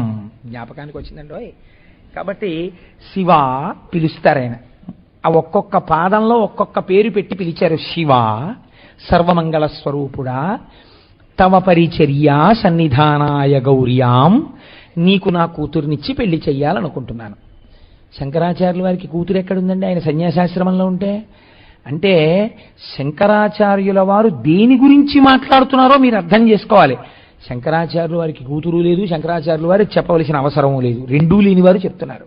అంటే మీకోసం చెప్తున్నారు, నా కోసం చెప్తున్నారు. ఒక పిల్లాడిని వెతికి పిల్లని ఇవ్వాలనుకున్నారనుకోండి, ఆ పిల్లని కన్యావరణం అని చెప్పేసి మనకి సరి అయిన పిల్లని వెతికి తీసుకురండి అని పంపిస్తూ ఉంటారు కదా. ఆ కళ్యాణంలో కూడా చెప్తూ ఉంటారు. ఎటువంటి వాడికి ఇవ్వాలండి? శివ. మొట్టమొదట పెళ్లి కొడుకున్న లక్షణం చెప్తున్నారు. శివ, నువ్వు సర్వమంగళ స్వరూపుడవు కాబట్టి నీకు పిల్లనిస్తున్నావు. తవ పరిచర్యా సన్నిధానాయ గౌర్యాం భవ. భవ అంటే బతికించేవాడా? భార్యని బతికించేవాడై ఉండాలి పురుషుడు. తను కష్టపడి భార్యని బ్రతికించగలిగిన వాడై ఉండాలి. తన పక్కన ఆవిడ ఉన్నందుకు ఆవిడ నమస్కార యోగ్యతని పొందాలి తప్ప తన వలన ఆవిడ అపకీర్తి పొందుతోందనుకోండి, నీ కారణంగా ఆవిడ లోకం చేత నిందింపబడింది అనుకోండి. రావణాసురుడి భార్య అయినందుకు మండోదరి నిందింపబడింది. లేకపోతే సీతమ్మ తల్లిది ఎంత పాతివ్రత్యమో మండోదరిది ఎంత పాతివ్రత్యం. మరి మండోదరి పాతివ్రత్యం ఎందుకు ప్రకాశించలేదు రామాయణంలో? రావణాసురుడికి భార్య కావడమే ఆవిడకున్నటువంటి ప్రారంభం. లేకపోతే సీతమ్మతో సమానం ఆవిడ కూడాను. అలా భర్త తన నడువడి చేత, తన భక్తి చేత, తన యొక్క గాంభీర్యము చేత తన భార్యకి కూడా నమస్కార యోగ్యతని కల్పించగలిగినటువంటి వాడై ఉండాలి. అలా చేయగలగడం, బ్రతికించడం భవ. నువ్వు అటువంటి గుణమున్నవాడివి, నువ్వు అటువంటి శీలమున్నవాడివి, అటువంటి నడువడి ఉన్నవాడివి. ఎందుకు పిల్లనిస్తున్నారో చెప్తున్నారు శంకరాచార్యుల వారు. శివ ఒక కారణం, పైకి చాలా మంగళంగా ఉంటావు, లోపల మంగళప్రదుడివి. భవ, నువ్వు చాలా బతికించగలిగిన లక్షణం ఉన్నవాడివి. సకల భువన బంధో, ఎన్ని ఉన్నా మీ నాన్నగారు ఎక్కడంటే అవన్నీ అనవసరం అండి, మీరు నా గురించి పట్టించుకోండి, నాకు చిన్నప్పుడు కోపం వచ్చి 10th క్లాస్లో మా అమ్మా నాన్న వదిలేసి వచ్చాను. సచ్చిదానంద సింధో, ఎప్పుడో ఆనందమునకు సముద్రమైనటువంటి వాడా, నేను నీకు మమ గుణ దుర్యాం బుద్ధి కన్యాం ప్రధాన్యే, మా అమ్మాయిని నీకు ఇద్దామనుకుంటున్నాను. ఇన్ని గుణాలున్న అల్లుడు నాకు ఎక్కడ దొరుకుతాడయా? ఎవరో తెలుసా? నా కూతురు, నా బుద్ధి. నా బుద్ధిని నీకు ఇచ్చేస్తాను స్వామి, కూతురుగా నీ భార్యగా స్వీకరించు. ఇదేం ఆఘాయిత్యమయ్యా? నువ్వు నాకు భార్యగా నీ కూతురునిస్తే మరి గౌరీ కోపం రాదా? ఈశ్వరా, నీ భార్యగా రావడం అంటే నీకు మాత్రమే భార్య కాదు. ఎందుకు వస్తోందో తెలుసా మీ ఇంటికి? మా అమ్మాయి నీకు గౌరీకి కలిపి సేవ చెయ్యాలి. నా బుద్ధి, నా కూతురు మీ ఇద్దరికీ సేవ చేసుకోవడానికి వస్తుంది, నువ్వు మాత్రం ఒక్క ఉపకారం చెయ్యాలి, నాకు ఒక్కతే కూతురు, బుద్ధి ఒక్కటే కదా, ఇల్లరికం వచ్చి ఇక్కడ కూర్చోవాలి. ఇక్కడ కూర్చున్నారా? ఎలా కూర్చోవాలి? శివ తవ పరిచర్యా సన్నిధానాయ గౌర్యా, గౌరితో వచ్చి ఇక్కడ కూర్చో. ముదమంద గౌరితో కలిసి కూర్చుండు, మన మానస పూజలో ఉంది కదండి, ఇక్కడ కూర్చుంటే నా బుద్ధి ఏం చేస్తుంటుంది? నా కూతురు బుద్ధి అనబడే నా కూతురు ఎప్పుడూ మీ ఇద్దరికీ సేవ చేస్తుంది, ఇల్లరికం రా తండ్రి అని అంత అందంగా అడుగుతారు. అంటే బుద్ధి ఎప్పుడూ ఈశ్వర పాదములను పట్టి ఉండాలి. ఒకనాడు భ్రంశమైంది, నిజమే, పొరపాటు పడ్డావు, ఏదో శంకరుడిని నింద చేశావు, పెద్దవాడివి, ప్రజాపతి నీకు బిరుదెందుకు, ఇంకా బ్రహ్మగారి తర్వాత పుట్టినవాడివే, ఉత్తమే క్షణకోపస్యా మధ్యమే ఘటికాద్వయం మధమే స్యాదహోరాత్రం పాపిష్టే మరణాంతక. ఇవాళ కోపం వచ్చింది, పోన్ రేపు పొద్దున్న ఒక్కసారి పోన్లే పొరపాటు జరిగిపోయింది, కోపం వచ్చింది, అల్లుడా పోన్లేవయ్యా, పెద్దవాడిని ఏదో అన్నాను మనసులో పెట్టుకోకు, నేను అన్నది నీకు ఆశీర్వచనం అని ఒక్క మాట చెప్తే అయిపోయింది కదా. ఆ మాట అనడం ఇష్టపడలేదు సరికదా. ఇప్పుడు శంకరుణ్ణి అవమానించాలనుకున్నాడు. ఎలా అవమానించాలి? ఆయన పూజనీయుడు కాడు అని లోకమునకు నిరూపించాలి. ఎలా నిరూపించాలి? తను పిల్లనిచ్చిన వాడే ఆయన్ని పిలవకుండా లోకమంతా యజ్ఞం చేసేటప్పుడు ఆయనకి హవిస్సులిస్తే అసలు నేను పిలవలని నిరీశ్వర యాగం చేస్తాను. కాబట్టి ఎటువంటి యాగం చేస్తాను? అరుద్రంబుగా వాజపేయ సవనంబుగా వించి తదనంతరంబ బృహస్పతి సవననామకంబైన మఖంబుసేయునుపక్రమించిన అచ్చటికింక్రమంబున వాజపేయ యాగం చేసి, అది కూడా రుద్రుడు పరమశివుడు లేకుండా, శివుడికి హవిస్సులు ఇవ్వకుండా, అంటే వేదం చెప్పిన విధానాన్ని తిరగరాసి ఒక కొత్త యజ్ఞాలు సృష్టించి వాటికి యజ్ఞాలని పేరెట్టి చెయ్యడం మొదలెట్టినవాడు. బహుశా దీనికి ఆదికర్త దక్షుడే ఉండవచ్చు. కాబట్టి నిరీశ్వర యాగం చేస్తున్నానని ఒక యాగం మొదలెట్టాడు. దీనికి శివుణ్ణి నేను పిలవను, అందరినీ పిలిచాడు. ఇప్పుడు తన అల్లుడి మీదే ఇంత కక్ష పట్టాడే, లేచి నిలబడలేదని పిలిస్తే వెళ్ళకపోతే ఇంకెంత కక్ష పెట్టుకుంటాడో. కాబట్టి ఇప్పుడు ఏం చెయ్యాలి? వెళ్ళితే ఓ గొడవ వదిలిపోతుంది, మనకి ఎందుకు వచ్చింది? కాబట్టి అందరూ బయలుదేరి అక్కడికి వెళ్ళాలి, ఆ యజ్ఞం దగ్గరికి. అందరూ బయలుదేరి వెడుతున్నప్పుడు పెద్ద కోలాహలం, వాళ్ళని వీళ్ళని పిలవలేదండి. మళ్ళీ అదేదో 10 మందిని పిలిచి చేశాడనుకోండి, ఏముందండి ఏదో 10 మంది తెలియని వాళ్ళు వెళ్ళారంటారు. అలా కాదు, లోకం అంతటినీ పిలవాలి, అందరూ రావాలి. ఒక్క శివుణ్ణి మాత్రం నేను పిలవను. అసలు మీకు నేను శాస్త్రంలో ఒక మర్యాద చెప్పనండి. ఇంటి యజమాని యొక్క గౌరవము దేని వల్ల ప్రకటితమవుతుందంటే అల్లుడి వలన ప్రకటితమవుతుంది. నేను ఈ మాట అంటే మీరు క్షమించండి నన్ను. మీ ఇంట్లో ఒక గొప్ప శుభకార్యం జరుగుతోందనుకోండి, ఇంటికొచ్చే బంధువులందరినీ తీసుకురావడానికి తన కొడుకు విడితే చాలు. అల్లుడు గారు వస్తున్నారనుకోండి, ఆయన కన్నా గొప్ప బంధువు లోకంలో ఉండడు మామగారికి. ఎందుకంటే పుత్రపంచకంలో ఒకటిగా వచ్చాడు, కూతురి మెళ్ళలో తాళి కట్టి. మామగారు తానే వెడతాడు స్టేషన్కి వెళ్ళి, అది మర్యాద. ఆ అల్లుడు గారిని ఇంటికి తీసుకొస్తాడు. ఎంతమంది రానివ్వండి, ఒక మాట అడుగుతారు, అదేమిటంటే హారతి పట్టడానికి మీ అమ్మాయి రాలేదా, అక్క చెల్లెలు రాలేదా అంటారు. అమ్మాయి అల్లుడు గారు వస్తే ఆ అందం వేరు. మా బావగారు ఆయన తిరుగుతుంటే ఎంత అదృష్టమో చూడండి, కొడుకులా కలిసిపోయిన అల్లుడు అంటారు. అటువంటి అల్లుడు ఉండడం, అలా కూతురు అల్లుడు ఇంటికి శుభకార్యానికి వారం రోజులు ముందు రావడం ఆ ఇంటి అదృష్టం. అలా అల్లుడితో సత్సంబంధాన్ని నిరపుకోవడం మామగారి సంస్కారం. కనుక ఇప్పుడు ఏమైంది? అల్లుడు ఆయన రావాలి. పోని అయోగ్యుడా, ఆయన ఏమైనా పనికిమాలినవాడా, లోకము చేత దూషింపబడినవాడా? ఆయన లోకపూజితుడు. మా ఇంటికి వస్తే చాలని 10 మంది పొంగిపోయేవాడు. శంకరాచార్యుల వారి చేత స్తోత్రము చేయబడినవాడు. ఆయన ఈయనకొక్కడికే పనికిరాలేదు. ఎవడు యోగ్యుడు, ఎవడు అయోగ్యుడు? కాబట్టి ఆయనని పిలవకుండా నిరీశ్వర యాగం చేస్తున్నాడు. ఇది ఎంత ప్రమాదానికి వెళ్ళిపోతుంది? అర్థం లేనటువంటి కక్ష. మనుష్య జ్ఞానము దేనికి పనికి రావాలో తెలుసా అండి? ఎప్పుడో అప్పుడు మీరు అగ్నిహోత్రాన్ని చల్లార్చాలి. మీ కోపాన్ని పక్కన పెట్టేసి పరిష్కారం వైపుకు వెళ్ళిపోతూ ఉండాలి అడుగులు. అది వెయ్యలేదు దక్షుడు, దాన్ని ఇంకా సాగతీశాడు బాగా. అది ఎంతవరకు వెళ్ళింది? నిరీశ్వర యాగానికి అందరినీ పిలిచాడు. పిలిస్తే కరమనురక్తి అమ్మఖము కన్గొను వేడుక దొంగలింపగా పరమముని ప్రజాపతి సుపర్వ మహర్షివరుల్ సభార్యులై పరువడి వచ్చి అందరు శుభస్తట దీవనలిచ్చి దక్షుచే బొరిబొరి అచ్చటన్ విహిత పూజల నొందిరి సమ్మదంబునన్. మహర్షులు వచ్చారు, ఋషులు వచ్చారు, వాళ్ళ భార్యలు వచ్చారు, ప్రజాపతులు వచ్చారు, ఎక్కడెక్కడి వాళ్ళు వస్తున్నారు. విమానాల్లో చక్కగా కూర్చుంటున్నారు. వాళ్ళందరికీ బట్టలు పెడుతున్నాడు, నగలిస్తున్నాడు, వాళ్ళని పూజ చేస్తున్నాడు, పలకరిస్తున్నాడు. మీరు ఇంత వాళ్ళు అంటున్నాడు, అంత వాళ్ళు అంటున్నారు. వాళ్ళందరూ ఈయన్ని గౌరవిస్తున్నారు, ఈయనకి ఆశీర్వచనాలు చేస్తున్నారు, ఈయన వాళ్ళకి సన్మానాలు చేస్తున్నాడు. అందుకుంటున్నారు కానీ పక్కకి వెళ్ళి అందరూ మాత్రం ఒకటి చెవులు కొరుక్కుంటున్నారు. చూడు, మనందరం కావలసి వచ్చాం, మనకన్నా మనమందరికీ పూజనీయుడైన వారిని వదిలేశాడు, మనందరినీ పిలిచాడు. శంకరుడు అల్లుడు పిలవలేకపోయాడు, ప్రాప్తం ఉండాలి కదా అనుకోరండి. మరి ఇప్పుడు దక్షతనయ సతీదేవి తవిలి ఆత్మ సదనము నుండి జనకుని సవన మహిమ గగనచరులు నుతింప ఆ కలకలంబు విని కుతూహలమొప్ప గగనమున చూడ. కైలాస పర్వతం మీద పార్వతీదేవి నించునింది అంతఃపురంలో. నిలబడితే పైనుంచి విమానాలు వెళ్ళిపోతున్నాయి. ఆ రోజుల్లో యోగశక్తితో విమానాలు మీద వెళ్ళేవారు కదండి. ఆ భార్యలతో కలిసి వెడుతున్నప్పుడు ఎక్కడైనా ఏదైనా ఉపద్రవం జరిగితే వెళ్ళడం వేరు. ఏ రాక్షసులో వచ్చి అమరావతిని ముట్టడించారనుకోండి, పారిపోతూ ఆర్తనాదాలు వినపడతాయి. ఇప్పుడు వాళ్ళందరూ చాలా సంతోషంగా మాట్లాడుకుంటూ ఏదో పెద్ద ఉత్సవానికి వెళుతున్నారని తెలిసిపోతోంది. మంచి సరిగంచు పట్టు చీరలు కట్టుకుని సంతోషంగా మాట్లాడుకుంటూ వెళ్ళిపోతున్నారు. పార్వతీదేవి తలెత్తి వాళ్ళందరి వంక చూసింది. అందరికన్నా ముందు గౌరవింపబడవలసినది, అందరికన్నా ముందు ఆహ్వానింపబడవలసినది, ముహూర్తం పెట్టగానే ముందు చెప్పబడవలసినది ఆవిడికి లేదు అగ్రపూజ. ఆవిడికి చెప్పకుండా ఆవిడ్ని వదిలిపెట్టి వీళ్ళందరినీ పిలిచాడు. వీళ్ళు వెడుతున్నారు. ఇది అమ్మవారికి ఖేదకారణం అవుతుందా అవదా? ఇప్పుడు అమ్మవారికి దేనివల్ల ఖేదకారణం? తన భర్త పట్ల తిరస్కృతి. ఆవిడ మహాపతివ్రత. ఆవిడికి ఇప్పటి వరకు తెలియదు తన తండ్రికి శివుడికి సత్రయాగంలో ఈ రకమైనటువంటి మాటలు జరిగాయన్న విషయం తెలియదు ఆవిడికి. ఎందుకు తెలియదు?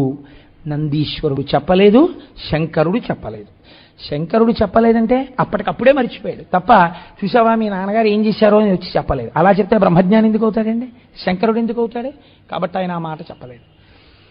ఇప్పుడు ఆవిడ పైకి చూసింది. చూస్తే తనరారు నవరత్న తటంకరోచులు చెక్కుటద్దములతో చెలిమిచేయ మహనీయ తపనీయ మయపద కజ్జుతల అంశభాగంబుల నవరింప అనంచిత చీనాంబర ప్రభలతో మేఖలాకాంతులు మెలమాడ చెంచల సారంగ చారు విలోచన ప్రభలు నల్దిక్కుల బ్రబ్బికొనగా మించు వేడుక భర్తృ సమేతముగను మనితములైన విమానయానలగుచు ఆకాశపథమున అరుగుచున్న కచర గంధర్వ కిన్న రంగనల చూచి. చక్కటి పట్టుబట్టలు కట్టుకున్నారు, మంచి మంచి నగలు పెట్టుకున్నారు, మంచి జవ్వాజీ మొదలైన సుగంధ పరిమళాలు ఒంటి నిండా వెదజల్లుతున్నారు. చక్క భర్తలతో కలిసి ఎవరెవరు వెడుతున్నారు? ఋషులు, గంధర్వులు, కేచరులు, కిన్నెరులు, కింపురుషులు అందరూ వెళ్ళిపోతున్నారు యాగానికి. వీళ్ళందరూ వెడుతున్నారే, ఇంత సంతోషంగా వెడుతున్నారే, వీళ్ళందరూ వెళ్ళిపోయేటప్పుడు ఇలా చూసి ఈవిడ్ని మాత్రం పిలవలేదు అని అనరా? ఆడపిల్ల ఏం కోరుకుంటుంది అంటే, ఆడపిల్ల రెండిటిని కోరుతుందట ఎప్పుడూ కూడా. శాస్త్రం ఎంత గొప్పగా మాట్లాడిందండి. తన పుట్టింటికి వెళ్ళినప్పుడు పరాయి పిల్లలా ఉండాలని కోరుకోదట. పుట్టింటికి వెళ్ళేటప్పటికీ అక్కడ ఉన్నటువంటి వైభోగము తన భోగమే అని అనుభవించాలని కోరుకుంటుందిట. అంతే తప్ప ఇక్కడ కూర్చుంటే ఏమన్నా మా నాన్నగారు ఏమైనా అంటారేమో, మా అమ్మ ఏమైనా అంటుందేమో, ఇప్పుడు నన్ను పంపించేశారు కదా అత్తారింటికి, ఏమో గబుక్కన అన్నయ్య ఏమంటాడో, వదిన ఏమంటుందో అన్న భావన ఆడపిల్లకి ఉండరాదు. ఆడపిల్ల పుట్టింటికి వస్తే చక్కగా పుట్టింటి భోగాన్ని, ఇది మర్యాద. ఆడపిల్ల తిన్నగా ఇంట్లోకి వెళ్ళాలి, తీసుకెళ్ళాలి అన్నదమ్ములు, తీసుకెళ్లి చక్కగా ఎక్కడ పడితే అక్కడ కూర్చొని ప్రేమగా మాట్లాడి రావాలి. రెండు, నువ్వు ఏమీ చెయ్యక్కర్లేదు. మూడు చెప్పింది శాస్త్రం. ఒకటి, నీకు కలిగితే ఒక బట్ట పెట్టు. నీకు అంత బట్ట కూడా నువ్వు పెట్టలేకపోతే 4 మంచి మాటలు మాట్లాడు. ఇంటికొచ్చిన ఆడపిల్ల కంట నీరు వచ్చేటట్టుగా మాత్రం మాట్లాడకెప్పుడు. 3, ఇంటికొచ్చిన ఆడపిల్లతో పోనీ నీకు 4 మాటలు మాట్లాడడం కూడా ఇష్టం లేకపోతే కూర్చుని ఆ అమ్మాయి లేచి అన్నయ్య వెళ్ళొస్తానంటే అమ్మా ఉండు పసుపు కుంకాలు తీసుకుని విడుదు కానివని మాత్రం అను. ఆ మాట కూడా అనకుండా మాత్రం మౌనం వహించకు, పాడైపోతావని చెప్పింది. భాగవతంలో ఉందండి శీసపద్యం. అబలల అక్క చెల్లెండ్రను ఆదరించుటో, చీరలు సారెలిచ్చుటో, మంచి మాటలు మాట్లాడుటయో ఇవి అన్నదమ్ములకి తెలిసి ఉండాలి అని. కాబట్టి ఇంతమందికి సత్కారాలు, కడుపున పుట్టిన దానికి లేదు సత్కారం. ఏమి సంస్కారం అండి ఇంకా తల్లిదండ్రులది? ఏమి సంస్కారం ఆ దక్ష ప్రజాపతిది? కాబట్టి వీళ్ళందరూ వెళ్ళిపోతున్నారు. నారదుడు గమనించాడు ఆవిడ ఆవేదన. తల్లి నీకు తెలియని విషయం కాదు, కానీ చెప్పకపోతే నాది దోషం అయిపోతుందమ్మా, నేను చెప్తానని వచ్చాడు. వచ్చి ఆయన అన్నాడు, తల్లి మీ జనకుండు దక్షుడు మదాంధ ప్రేరిత స్వాంతుండై పుల్లాంభోజదలాక్షితత్వము తలంపన్ లేక విల్వెట్టి శోభల్లం దక్కిన భూరిదేవగణముల్ పిల్పించి దుర్యాగమున్ సమకట్టెనాడిదే మిముంచింతింపడెంతేనియున్. అమ్మా దక్ష ప్రజాపతి నీ జనకుడు ఇవాళ ఒక యాగం చేస్తున్నాడు. ఎటువంటి యాగమో తెలుసా? మదాంధ ప్రేరిత స్వాంతుండై, మదం చేత అంధుడైపోయాడు. ఎవరికి ఏ గౌరవం ఇవ్వాలో తెలుసుకోని బతుకుతున్నాడు నీ తండ్రి. పుల్లాంబోజదలాక్షితత్వము తలంపన్ లేక నీ కన్నులెప్పుడూ ఇలాగే నవ్వుతూ నల్లగా ఉండాలన్న విషయాన్ని గుర్తించలేకపోతున్నాడు. ఇంటి ఆడపిల్ల బాధ పుట్టింటిని కట్టి కుంపుతుందని తెలుసుకోలేకపోయాడు. తెలుసుకోలేక ప్రవర్తిస్తున్నాడమ్మా. వెల్వెట్టి మిగిలిన వాళ్ళందరినీ పిలిచి మిమ్మల్ని వదిలేస్తే ఏం శోభ ఉంటుందమ్మా దిక్కుమాలిన యాగానికి? శోభిల్లం దక్కిన భూరిదేవగణముల్ పిలిపించి చాలా మందిని పిలిచాడమ్మా. దుర్యాగమున్ సమకట్టెనాడిదే, ఒక దుర్యాగం చేస్తున్నాడు. మిముంచింతింపడింతేనియున్, మీ గురించి ఆలోచన కూడా చెయ్యట్లేదు. కనీసం మనం పిలవలేదన్న విషయం జ్ఞాపకంలో లేదు. చాలా పెద్ద తప్పు చేశాడమ్మా దక్షుడు. నారదుడు ఈ మాట చెప్పాడు. పార్వతీదేవి నారదుడు ఈ మాట చెప్పాడు, ఆవిడ ఏమీ అనలేదు నారదుడితోటి. ఇది ఆడపిల్లగా తన మర్యాద నిలబెట్టింది. తన కన్నవాళ్ళని వేరొకరు చెప్పినా వేరొకరి ముందు నిందింపరాదు. కాబట్టి ఆవిడ ఏమీ అనలేదు. నారదుడు వెళ్ళిపోయాడు. తనలో తాను ఆలోచిస్తోందట పార్వతీదేవి. చదువులు పెక్కులు చదివియు మదిమయి నుండి నేడు మలహరు వెలిగా నిది ఏల చేయతొడగెను మదముననని వగచు బదురు మదిలో బెడగున్. మా నాన్న ప్రజాపతి, ఎంత చదువు చదివి ఏం ప్రయోజనం? బూడిదిలో పోసిన పన్నీరు. బ్రహ్మగారి పుత్రుడు, ఎన్ని పదవులుంటే ఎవడికి కావాలి? ఎంత చదువుకుంటే ఎవడికి కావాలి? ఎంత తెలిస్తే ఎవడికి కావాలి? మా నాన్న ఇవాళ మదించి ఉన్నాడు. చేయరాని పనిని తన విద్యతో చేస్తున్నాడు ఇవాళ. ఇప్పుడు నేను మా నాన్నకి పాఠం చెప్పేంత దాన్ని కాకూడదు, ఒక కూతుర్ని కాబట్టి. కానీ నా భర్తకే అవమానం చెయ్యాలని చూస్తున్నాడు. ఇప్పుడు నేను ఏం చెయ్యాలి? ఇప్పుడు నేను ఏదో ఒక నిర్ణయం తీసుకున్నప్పుడు ఆవిడ మనస్సు ఎప్పుడు ఎటుమొగ్గుతుంది? సనాతన ధర్మమునందున్న స్త్రీగా మహాపతివ్రతగా మాట్లాడుతోంది తల్లి. శంభుడి వైపు మొగ్గు. ఎందుకని? ఆయన ఎందు ఏ దోషం ఉందని మీరు చెప్తారు? కాబట్టి మా నాన్న చేసినటువంటి ఈ దుష్కృత్యాన్ని నేను ఇప్పుడు ఎలా పరిష్కరించాలి? చెప్పిన తప్పు వచ్చునకో, చెప్పకయున్నను తప్పు వచ్చునో. నాన్న ఇది తప్పు కదా, అదేంటి మీరు మీ అల్లుడు గారిని పిలవకుండా యాగం చేయడం?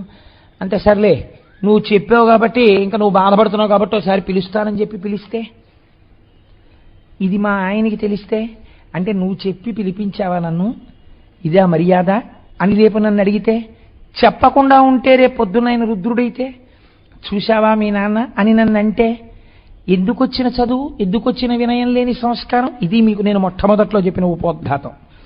కనుక తప్పుతొలంగరాని యది దారుణమెమ్మెయినాధు చేతనే ఎప్పుననైనయుండెదను యొప్పమినైనను నిర్వహించదన్ తప్పిక భిన్న బుద్ధియగుదాననచున్ మది నిశ్చయంబుతో.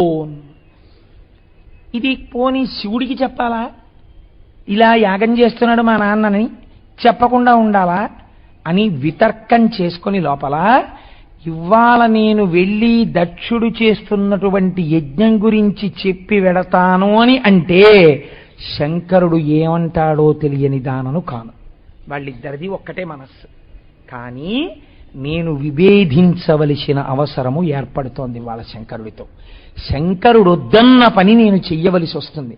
ఎందుకు చెయ్యవలసి వస్తుంది అంటే ఇదే వేదం చెప్పింది. అమ్మవారికి 2 బిరుదునామాలు మీకు ఎప్పుడూ చెప్తుంటాను నేను. రుద్రస్య భేషజీ, లోకస్య భేషజీ. ఇప్పుడు లోకమంతా తప్పు చేసింది. దక్షుడు నిరీశ్వర యాగము చేయనే రాదు. ఎవ్వరూ ఈ మాట చెప్పలేదు. ఎవడి తాపత్రయం వాడు పడ్డాడు. మన్ని పిలిస్తే వెళ్ళకపోతే ఎందుకు వచ్చిన గొడవని అందరూ అక్కడ చేరారు. కాబట్టి ఇప్పుడు అందరికీ బుద్ధి చెప్పాలి. వెళ్ళిన వాళ్ళందరికీ బుద్ధి చెప్పాలి. శంకరుడి పట్ల అమర్యాద ఏ స్థితికి వెడుతుందో చూపించాలి. ఆయన మహాజ్ఞాని. ఆయన ఏమంటాడంటే నీకెందుకు అక్కడికి వెళ్ళడం అసలు అంటాడు. కానీ నేను ఇప్పుడు అక్కడికి వెడితే శివుణ్ణి రుద్రుణ్ణి చేస్తాను, కోపం వచ్చేట్టు చేస్తాను. కోపం వచ్చిన రుద్రుడు శిక్ష వేస్తాడు. శిక్ష వేస్తే లోకానికి దెబ్బ తగులుతుంది. తిన్న తర్వాత వీపులు వాచిపోతాయి ఒక్కొక్కడికి. వాచిపోయిన తర్వాత ఏడుస్తారు. ఏడిచిన తర్వాత నేనేం చేయాలి? మళ్ళీ రుద్రుణ్ణి ఏం చేయాలి? రుద్రస్య భేషజీ, శివుణ్ణి చెయ్యాలి. అప్పుడు ఏం చేయాలి? మళ్ళీ నేనే ఆయన పక్కకి భార్యగా వెళ్ళాలి. కాబట్టి మేనకా హిమవంతులకి కుమార్తెగా పుట్టాలి. పుట్టి పార్వతీ కళ్యాణమై ఆయన పక్కకి వెళ్ళాలి. వెళ్ళి కుమారస్వామిని కనాలి. కానీ ఏం చెయ్యాలి? మళ్ళీ అప్పుడు తప్పు చేస్తారు. అప్పుడు ఓ లెంపకాయ కొట్టించాలి. మళ్ళీ ఏం చేయాలి?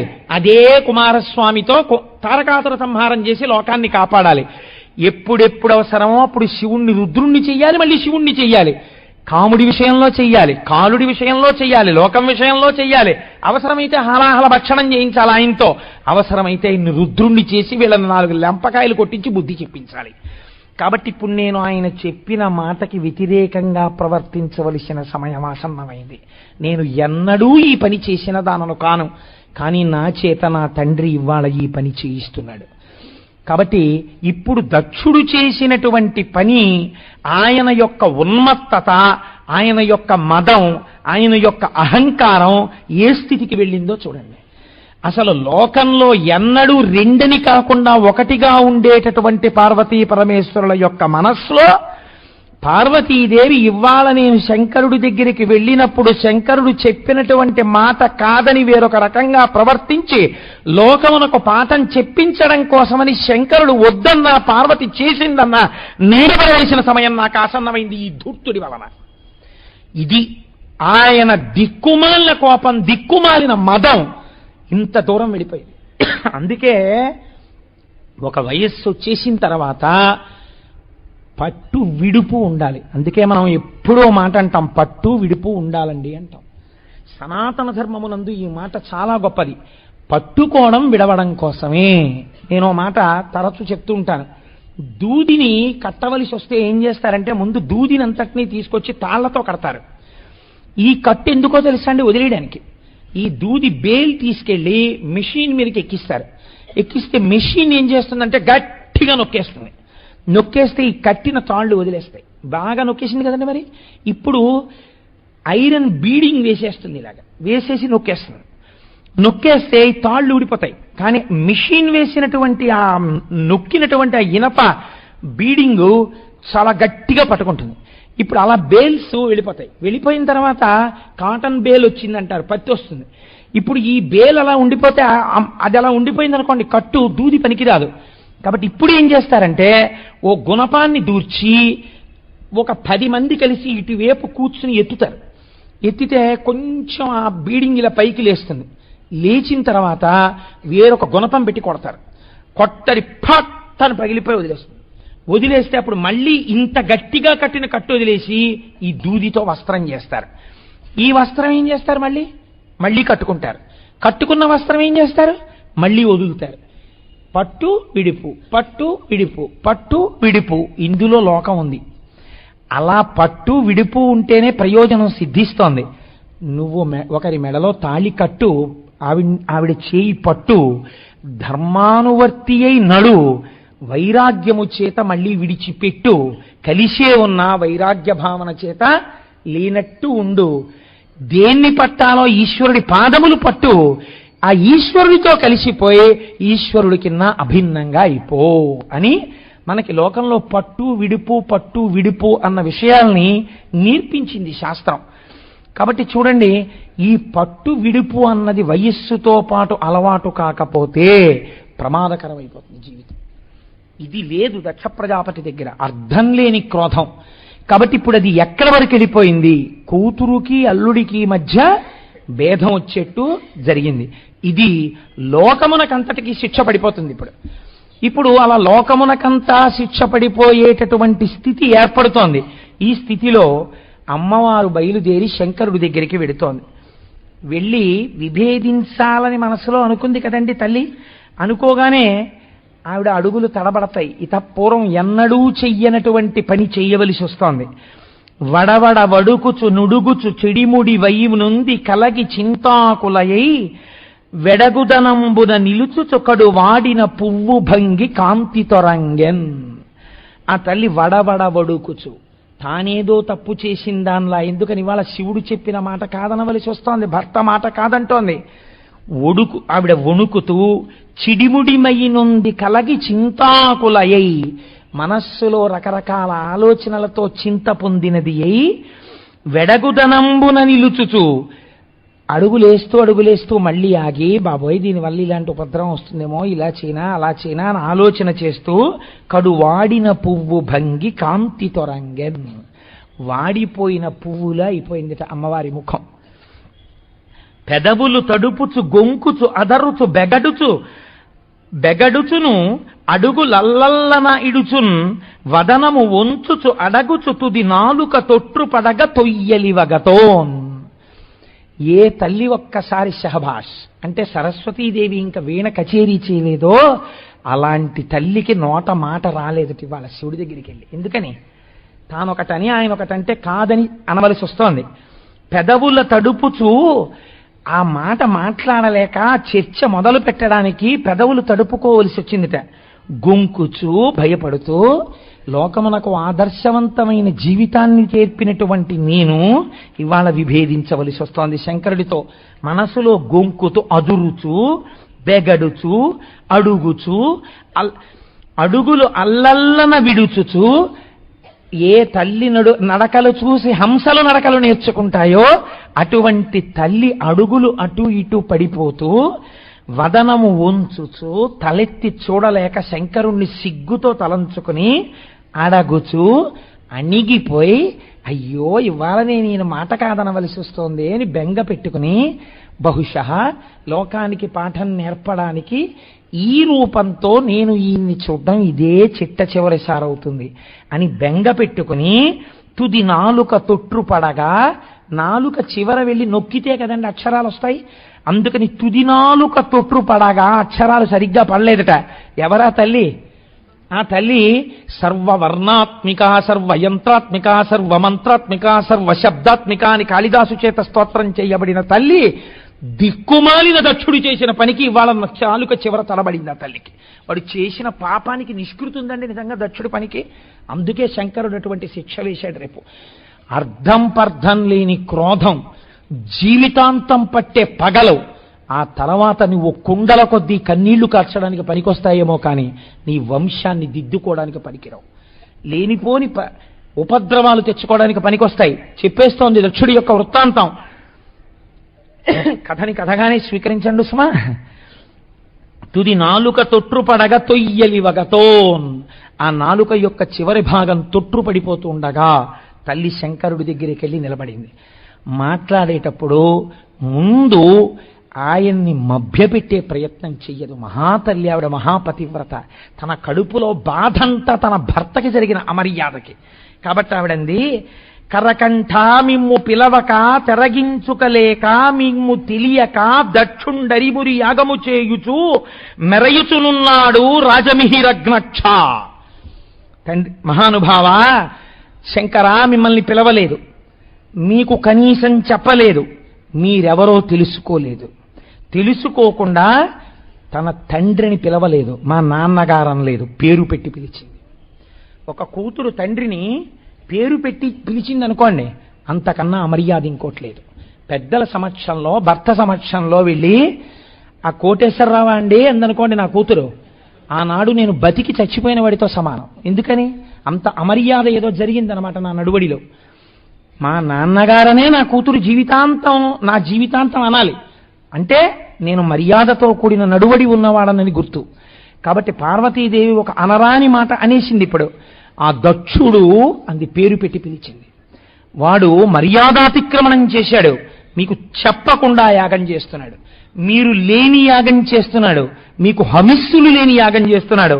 నాథ, అయితే చిత్రం ఏమిటో తెలుసా, ఇందుకు నేను ఎడుతున్నది ఈ లోకానికంతటికీ బుద్ధి చెప్పాలి, చెప్పవలసిన వాళ్ళు చెప్పకుండా వెళ్ళారు, కాబట్టి వీళ్ళందరికీ శిక్ష వేయడానికి నేను ఎడుతున్నాను శక్తి రూపంగా. ఇది పైకి చెప్పదు, ఎంత అందంగా చెప్తోందో చూడండి. శచీమన కమలనాథుడు కిన్నెరనాథుడు రమానాథుడు భారతీ హృదయనాథుడు పంకజనాథుడు జగన్నాథ దురాత్మనోమునకు నందము పొందుచుబోయినారు.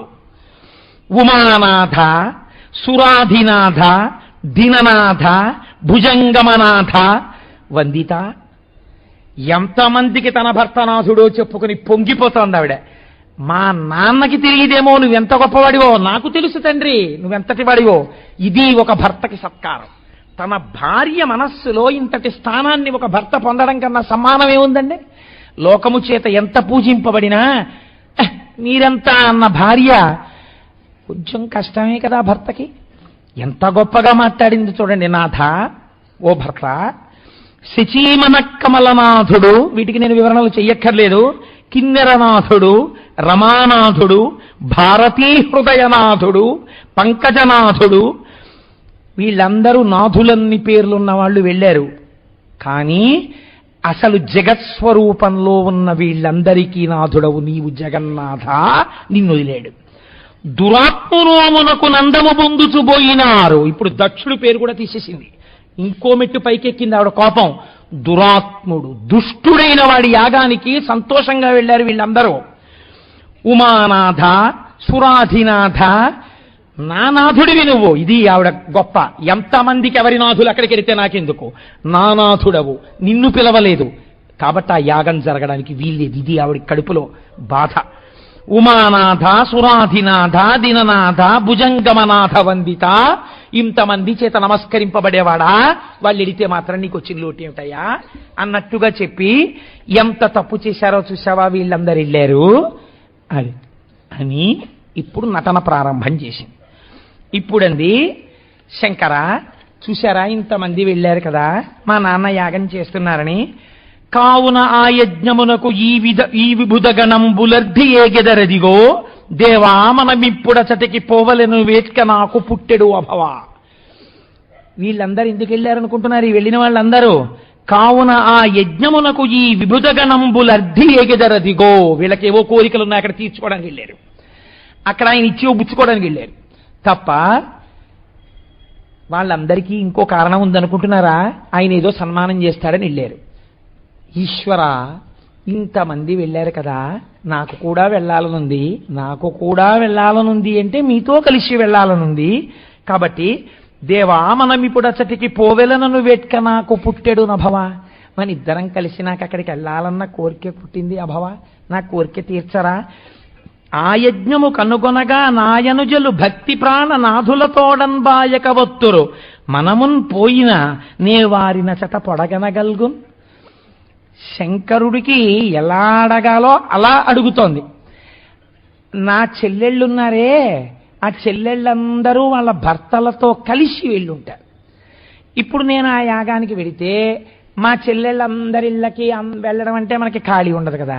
ఒక్కసారి వెళ్ళామనుకోండి ఈ ఉత్సవానికి, అక్కడ మా చెల్లెళ్ళందరూ మా మరుదులతో వస్తారు, ఓసారి అందరినీ చూసి వచ్చినట్టుంటుంది, నాకు సంతోషంగా ఉంటుంది కదా. ఆడపిల్ల మనస్సు ఎలా ఉంటుందో, ఆడపిల్ల ఎలా మాట్లాడుతుందో అలా మాట్లాడిందండి నిజంగా తల్లి ఆ రోజున.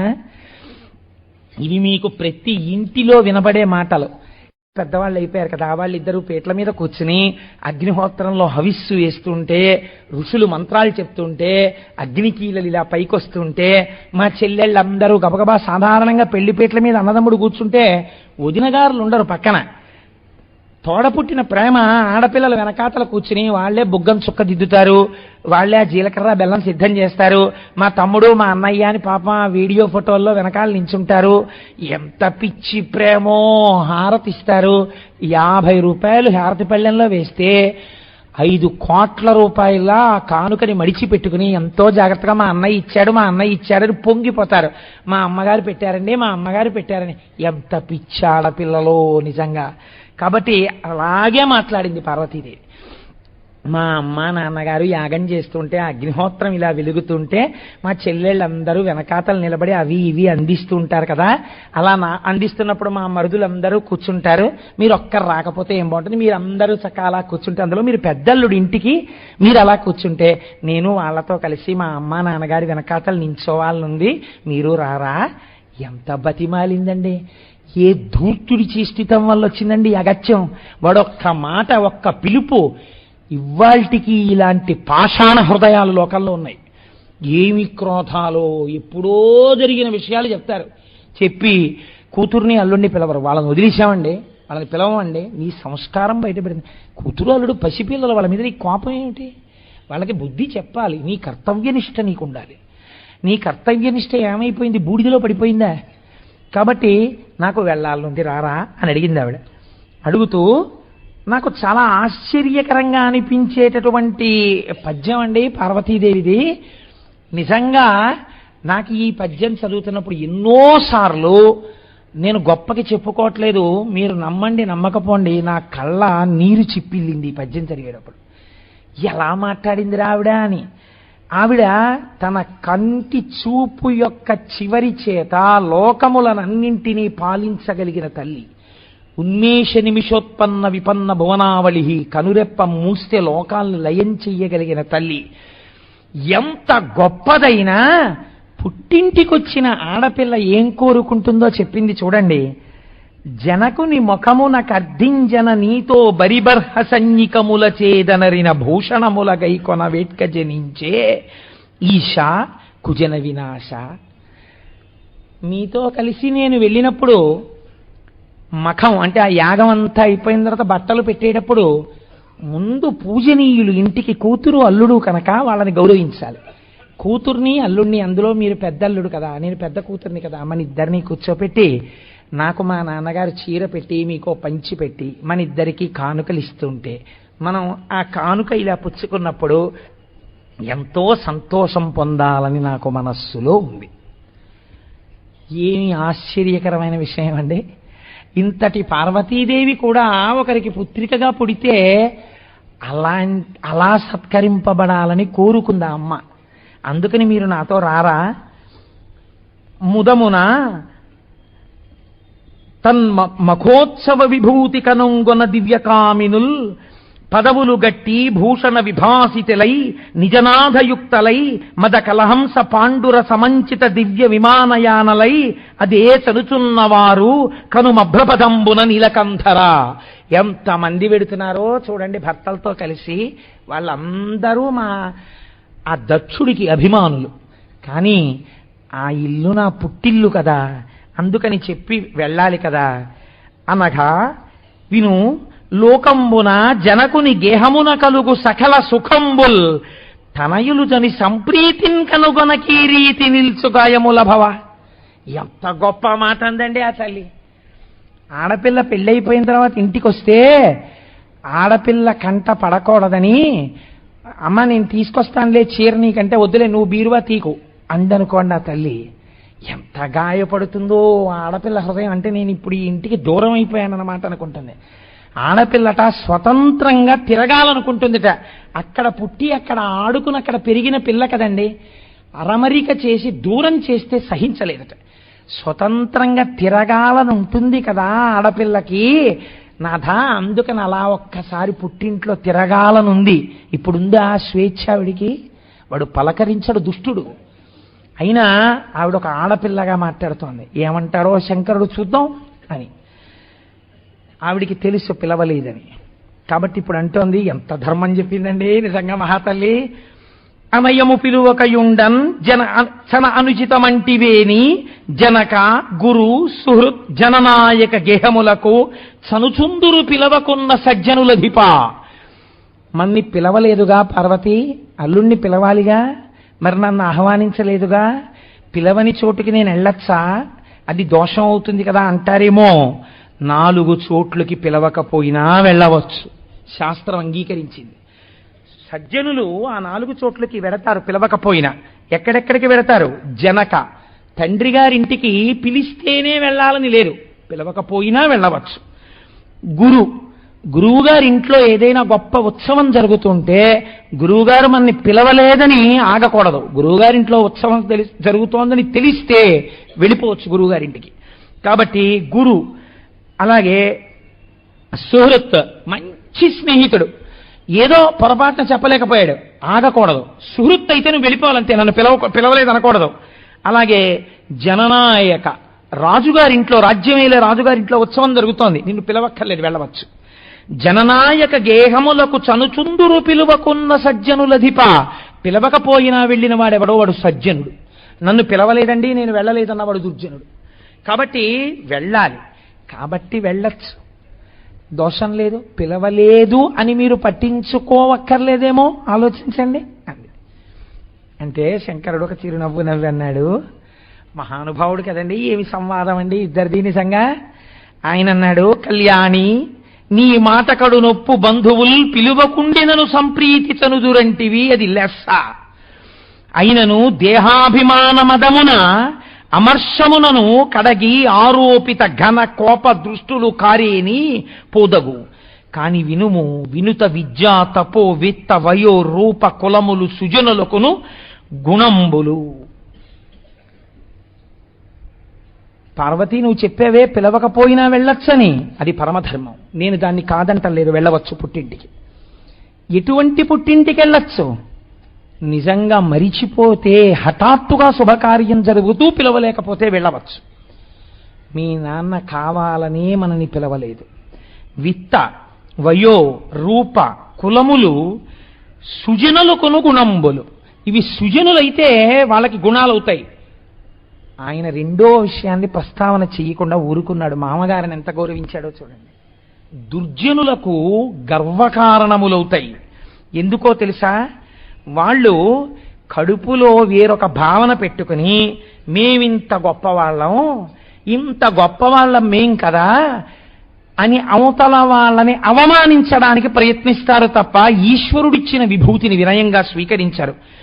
కుటిల బుద్ధులైన కుజనుల ఇండ్లకు ఆర్యులేక వారనాదరమున బమలు ముడివడంగ భూరి రోషాక్షులై చూతురదియుగాక ఇదియు వినుము.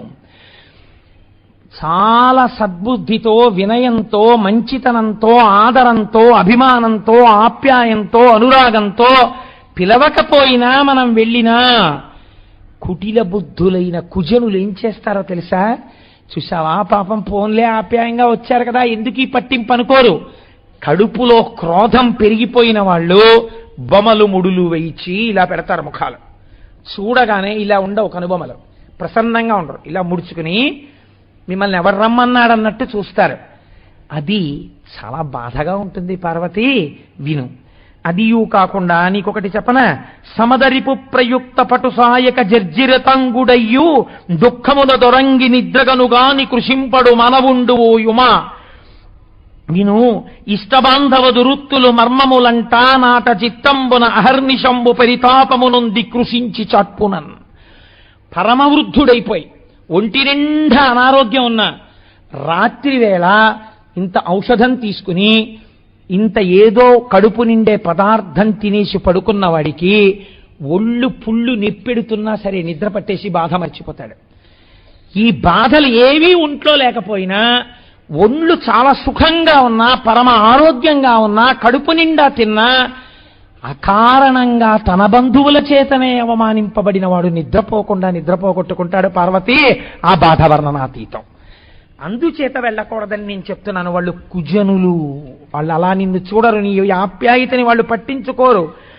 నిరహంకార నిరస్త దోష సుజనానిందోల్జోల్లస కీర్తి గొందరు కామించి శశక్తులై మనలన్ దందహ్యమానేంద్రియాతరులై యూరకమచ్చరింతురు మహాత్ముండీశ్వరుండైన ఆ హరితో బద్ధ విరోధముందొడరు దైత్యశ్రేణి చందంబునన్. నువ్వెంత మంచివాడివి, నువ్వు ఎలా ఆలోచిస్తావు, నీ గుణాలేమిటి వాళ్ళకి అనవసరం. వాళ్ళకి ఎప్పుడు ఏం కావాలో తెలుసా? నువ్వు గొప్పవాడిగా ఉండడమే వాళ్ళకి బాధాకరమైన విషయం. అందుకే వాళ్ళు నిన్ను ఎప్పుడూ అవమానించే మాటలే మాట్లాడతారు. లోకములన్నింటినీ రక్ష చేసి అవతారములెత్తి రాక్షసుల్ని చంపి ఇంత క్లేశపడి ధర్మాన్ని నిలబెట్టే శ్రీ మహావిష్ణువు మీద రాక్షసులకు ఎందుకు ఆగర్భ కోపం చెప్పు పార్వతి? ఏ తప్పు చేశాడని శ్రీ మహావిష్ణువు మీద రాక్షసులకు కోపం? రాక్షసులు కాబట్టి కోపం అంతే. అలాగే సజ్జనుడైనటువంటి వాడు సజ్జనుడుగా ఉండి ప్రేమతో ప్రవర్తించినా దుర్జనుడైన వాడు ఆ ప్రేమని చూడలేడు. వాడి కడుపు మంటతోనే ఉంటుంది, వాడు అవమానించడానికే ప్రయత్నిస్తాడు. ఇంత దూరం వచ్చేసింది కాబట్టి నీకు నేను ఒక విషయాన్ని చెప్పేస్తున్నాను, బాగా విను. ఏదో తెలుసా, ఒకానొక సమయంలో చతుర్ముఖ బ్రహ్మగారు సత్రయాగం చేసినప్పుడు నేను బ్రహ్మగారి సభలో కూర్చునున్నాను. మీ నాన్నగారు ఆ సభలోకి వచ్చారు. అందరూ లేచి నిలబడ్డారు. చతుర్ముఖ బ్రహ్మగారు లేవలేదు, నేను లేవలేదు. మేమిద్దరం మీ తండ్రి గారికి నమస్కరించలేదు. కానీ పరమమైన సత్యం ఒకటి చెప్తున్నాను, నాకు నేను నమస్కరించుకోకూడదు. అందుకని నేను నమస్కరిస్తే మీ తండ్రి అహంకారము మరింత వెర్రితలలు వేసేసేటంతటి దుందుడుకు స్థితిలో ఉన్నాడు. కానీ నా మర్యాద నేను తప్పకూడదని, ఆయన దేహమునకు నమస్కారం చేస్తే అహంకారం పొందుతాడని నేను అక్కడే కూర్చుని నాదే అయిన వేరొక రూపమైన అంతటా వ్యాపించి లోకమునందు నిలబడిన పరమ సత్వగుణ ప్రధానమైన లోకేశ్వరుడైన వాసుదేవుణ్ణి ఆయన గుండెలలో చూసి నమస్కరించాను పార్వతి. మౌనంగా నాలో నేను నమస్కరించుకున్నాను. మీ నాన్నకి ఇదక్కర్లేదు, తనకి నమస్కరించాలి. ఈ అహంకారం హద్దు లేకుండా పెరిగిపోయింది తప్ప ఆనాడు నువ్వు ఎందుకు నమస్కరించలేదని కూడా నన్ను అడగలేదు. నా దగ్గర తెలుసుకోవాలని తాపత్రయపడలేదు. నేను నీకు చెప్పలేదు. అది ఇవాళ ఈ స్థితికి వెలిగిపోయింది. నేను నీకొక్క రహస్యం చెప్తున్నాను, నువ్వు బాగా విను. పుట్టినటువంటి పిల్లలందరిలోనూ మీ తండ్రికి నువ్వంటే చాలా ఇష్టమై ఉండొచ్చు, పెద్ద పిల్లవి కాబట్టి. కానీ ఇవాళ నువ్వు పుట్టింటికి వెళ్ళినప్పుడు మీ నాన్నకి నీ మీద ప్రేమ ఉండదు. కారణం ఏమిటో తెలుసా? ఒక్కటే కారణం, నీవు నా భార్య అవడమే. నేను నమస్కరించలేదు, ఇదొక్కటే పెట్టుకున్నాడు ఆయన తప్ప. అసలు ఏ కారణానికి ఇలా జరిగిందన్నది ఆయన ఆలోచించలేదు. ఆయన చెప్పుకోలేదు శివుడు కాబట్టి. త్రిమూర్తులలో ఒకడైన శంకరుడు తనకి నమస్కరించాలని కోరుకోవడం ఏమిటండి? అర్థం ఉందా అసలు? ఏమైనా తన ప్రజాపతిత్యం ఏమైపోయింది? ఆ పాట ఆలోచన రావక్కర్లేదు. కాబట్టి పార్వతి, ఇప్పుడు కక్ష మీద ఉన్నాడు మీ తండ్రి. నీవు మీ తండ్రికి వినుముత్కృష్టుండగు దక్షునికి తనూభవలలోన కూరిమి సుతవైనను నా సంబంధమున జనకునిచే పూజబడయుజాలవు తరుణి. నాకు నువ్వు భార్యవైన కారణం చేత మీ తండ్రి నిన్ను పూజించడు. నువ్వు వెళ్ళగానే బొమలు ముడివేస్తాడు. నీ మనస్సు ఖేదపడేటట్టు మాట్లాడతాడు. కాబట్టి నా మటుకు నేనుగా నీకు చెప్పే విషయము నీవు వెళ్ళవద్దు. ఆ తరువాత నువ్వు నిద్రపోలేవు, చాలా బాధపడతావు. నేను ఉన్న మాట నీకు చెప్పాను, వెళ్ళవద్దు అని. ఆవిడంది, నేను వెళ్ళాలనుకుంటున్నాను. ఆవిడ ముందే అనుకుంది కదండి. ఇప్పుడు ఎందుకని? లోకస్య భేషజీ, వెళ్ళిన వాళ్ళ వీపు వాయాలి. అందుకని ఇప్పుడు ఆవిడ నేను వెడతాను. శంకరుడిది చమత్కారమైన ధోరణి. ఆయనకి అవమానము ఇంకొకటి ఎందుకుంటాయండి? అంటే నన్ను పిలవకపోయినా నేను ఇన్ని చెప్పినా నువ్వు వెళ్ళిపోతావా? అయితే వెళ్ళిపోయి ఇంకా నువ్వు ఇక్కడికి రావక్కర్లేదు అనలేదు ఆయన. అలా అంటే ఆయన ద్వంద్వములకు లొంగిపోయినవాడు.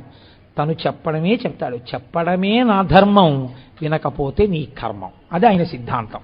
కాబట్టి ఇప్పుడు ఆయన ఏం చేశాడు? నేను చెప్పవలసింది చెప్పాను పార్వతి, నువ్వు వెడతానంటున్నావు, సంతోషం, తప్పకుండా వెళ్ళిరా. ఇప్పుడు ఆ తల్లి గబగబా బయలుదేరి అక్కడి నుంచి బయలుదేరి వెడుతోంది. కానీ ఆవిడ ఎలా వెడుతోందో తెలుసా అండి? సతి సుహృద్దర్శనేచ్ఛా ప్రతికూల దుఃఖ స్వాంతయగుచు సంగములు వడక అందందదొరగడు అశ్రుపూరంబులు గండభాగంబుల గడలు కొనగా ఉన్నత స్తనమండలోపరిహారముల్ వేడి నిట్టూర్పులు వెచ్చగంద అతి శోక రోషాకులాత్యంత దోదూయమానమై హృదయంబు మలగుచుండ. ఆ తల్లి బయలుదేరింది. ఆవిడ కన్నులంబట కారిపోతున్న నీళ్లు చెక్కిళ్ల మించి ఇలా జారి చుక్కలుగా పడుతున్నాయిట. ఆవిడ వేడి నిట్టూర్పులకి మెడలో వేసుకున్నటువంటి హారములు వేడెక్కిపోతున్నాయిట. ఎందుకని? ఆవిడికి తెలుసు, ఈ రూపంతో ఈ అవతారంతో నా భర్త పక్క నుంచి నేను వెళ్ళిపోతున్నటువంటి ఆఖరి నడక. ఇంకా సతిగా దేహం విడిచిపెట్టవలసి వస్తుంది. లోకమును శిక్షించవలసి వస్తోంది, నా బిడ్డల్ని మార్గంలో పెట్టవలసి వస్తోంది, వాళ్ళకి శిక్ష వేయవలసి వస్తోంది. అసలు ఎన్నడూ ఆయన మాట దాటకుండా స్వాధీన వల్లభ అని పేరున్న నేను ఇన్నాళ్ల తర్వాత ఈ దుష్టుడి వలన ఆయన మాట కాదని వెళ్ళవలసి వస్తోంది. కన్నుల నీరు కారుస్తూ తల్లి బయలుదేరిందిట. అలా బయలుదేరినటువంటి తల్లికి పుట్టింటికి వెళ్ళేటప్పుడు మంచి పట్టుబట్టలు పట్టుకెడదాం, ఏ రోజు ఏం కట్టుకుందాం, యాగం చేసినప్పుడు పొద్దున్నేమో ఈ చీర కట్టుకుని ఏమండి ఈ సెట్ ఏదో పెట్టుకుంటాను, ఈ గాజులు వేసుకుంటాను, ఈ మ్యాచింగ్ బాగుంటుందా, అబ్బా మీరు ఏం పట్టించుకోరటి వినండి ఒకసారి, ఈ చీర కట్టుకున్నా ఈ చీర కట్టుకున్నా ఈ చీర కట్టుకున్నా అంటే ఆయన మోహం, ఆయనకి అంత పెద్ద జ్ఞానం లేదు. అప్పుడు ఒక్కటే మాట, తెలివైన మాట ఏమంటాడు, నీ మోహం నువ్వు కట్టుకోవడం ఏమిటే, ఈ చీరలన్నీ ఆ చీరలకు అందం వస్తుంది నువ్వు కట్టుకుంటే, ఏదైనా కట్టుకో. ఇప్పుడు ఆవిడే పెట్టేసుకుంటుంది సంతోషపడిపోయి. అలా చక్కగా తప్పుకుంటాడు ఆయన కదండి. అందుకని భర్తతో కలిసి సంతోషంగా వెడుతుంటే ఇలాంటి మాటలు ఉండుండేవి. కాబట్టి ఇప్పుడు ఆవిడకి ఆభరణాల మీద కానీ, పట్టుకెళ్లవలసిన పట్టుపుట్టాల మీద కానీ, ఒంటికి రాసుకోవలసిన అంగరాగముల గురించి కానీ ఆలోచన లేదు. నేను ఇలా వెళ్ళొచ్చా అని ఆలోచన లేదు. అలాగే కళ్ళు తుడుచుకుంటూ విమానం ఎక్కి వెళ్ళిపోతాం. వెళ్ళిపోతుంటే చూడలేకపోయారు ప్రమథగణాలు. ఏమి మా తల్లి ఇలా వెళ్ళడమా అని మానిని చనుచుండ మణిమన్మదాది సహస్ర సంఖ్యాత రుద్రానుచరులు యక్షులు నిర్భయులై వృషభేంద్రుని మున్నిడుకొనుచు సమ్ముదిత దాల్చు కందు కాంబుజ శారికా తాళ వృంత దర్పణ ధవలాత పత్ర ప్రసూన మాలికా సవర్ణ మణి విభూషణ ఘనసార కస్తూరికా చందనాది వస్తువులు గొంచు నీగి శర్వాణిక దిశి శంఖ దుందుభి వేణు నిస్వనములొప్ప మానితంబైన వృషభేంద్రయాన చేసి యజ్ఞ భూమర్గులయ్యద్ది అరిగి అరిగి. అయ్యో ఇదేమిటి అమ్మవారు ఇలా పెడుతోందని నందీశ్వరుణ్ణి తీసుకెళ్లి ముందు పెట్టి కొన్ని కోట్ల ప్రమదగణాలు పక్కన నిలబడి ఘంటారావాలు చేస్తూ వేణునాదాలు చేస్తూ అమ్మవారు కట్టుకోవలసినటువంటి సరిగంచు పట్టు చీరలు బోలెడన్ని విమానాల్లో పెట్టి అమ్మవారు పెట్టుకునే కస్తూరి బొట్లు, అమ్మవారు ఒంటికి రాసుకునేటటువంటి అంగరాగములు, అమ్మవారు వాడకుండా పెట్టుకునేటటువంటి పుష్పాలు, అమ్మవారు ధరించేటటువంటి అనేకానేక హారములు, నగలు, పెట్లు అన్నీ చేర్చి సంతోషంగా జయహో జయహో. సాక్షాత్తు సతీదేవి దక్షయజ్ఞానికి ఎడుతోంది, తండ్రి గారింటికి ఎడుతోంది, పుట్టింటికి ఎడుతోందని వాళ్ళందరూ వెళ్ళినట్టు వెళ్ళాలంటే మా అమ్మగారు వెడుతున్నారంటే ఎంత వైభవంగా వెళ్ళాలని ఇంతమంది పక్కన చేరి ఇన్నిటితో సంతోషంగా అందరూ కలిసి దక్షయజ్ఞానికి మంగళప్రదంగా బయలుదేరారు. ఇప్పుడు దక్షయజ్ఞం చెప్తే శివరాత్రి అయిపోతుంది కనుక రేపటి రోజున దక్షయజ్ఞం గురించి మాట్లాడతాను. మంగళాశాసనపరై మదాచార్య పురోగమై సర్వైశ్చ పూర్వైరాచార్యై సత్కృతాయాస్తు మంగళం. మంగళం కోసలేంద్రాయ మహనీయ గుణాత్మనే చక్రవర్తి తనూజాయ సర్వభౌమాయ మంగళం. ఉమాకాంతాయ కాంతాయ కామితార్థప్రదాయినే శ్రీగిరీశాయ దేవాయ మలినాథాయ మంగళం. సర్వం శ్రీ ఉమామహేశ్వర పరబ్రహ్మార్పణమస్తు. స్వస్తి.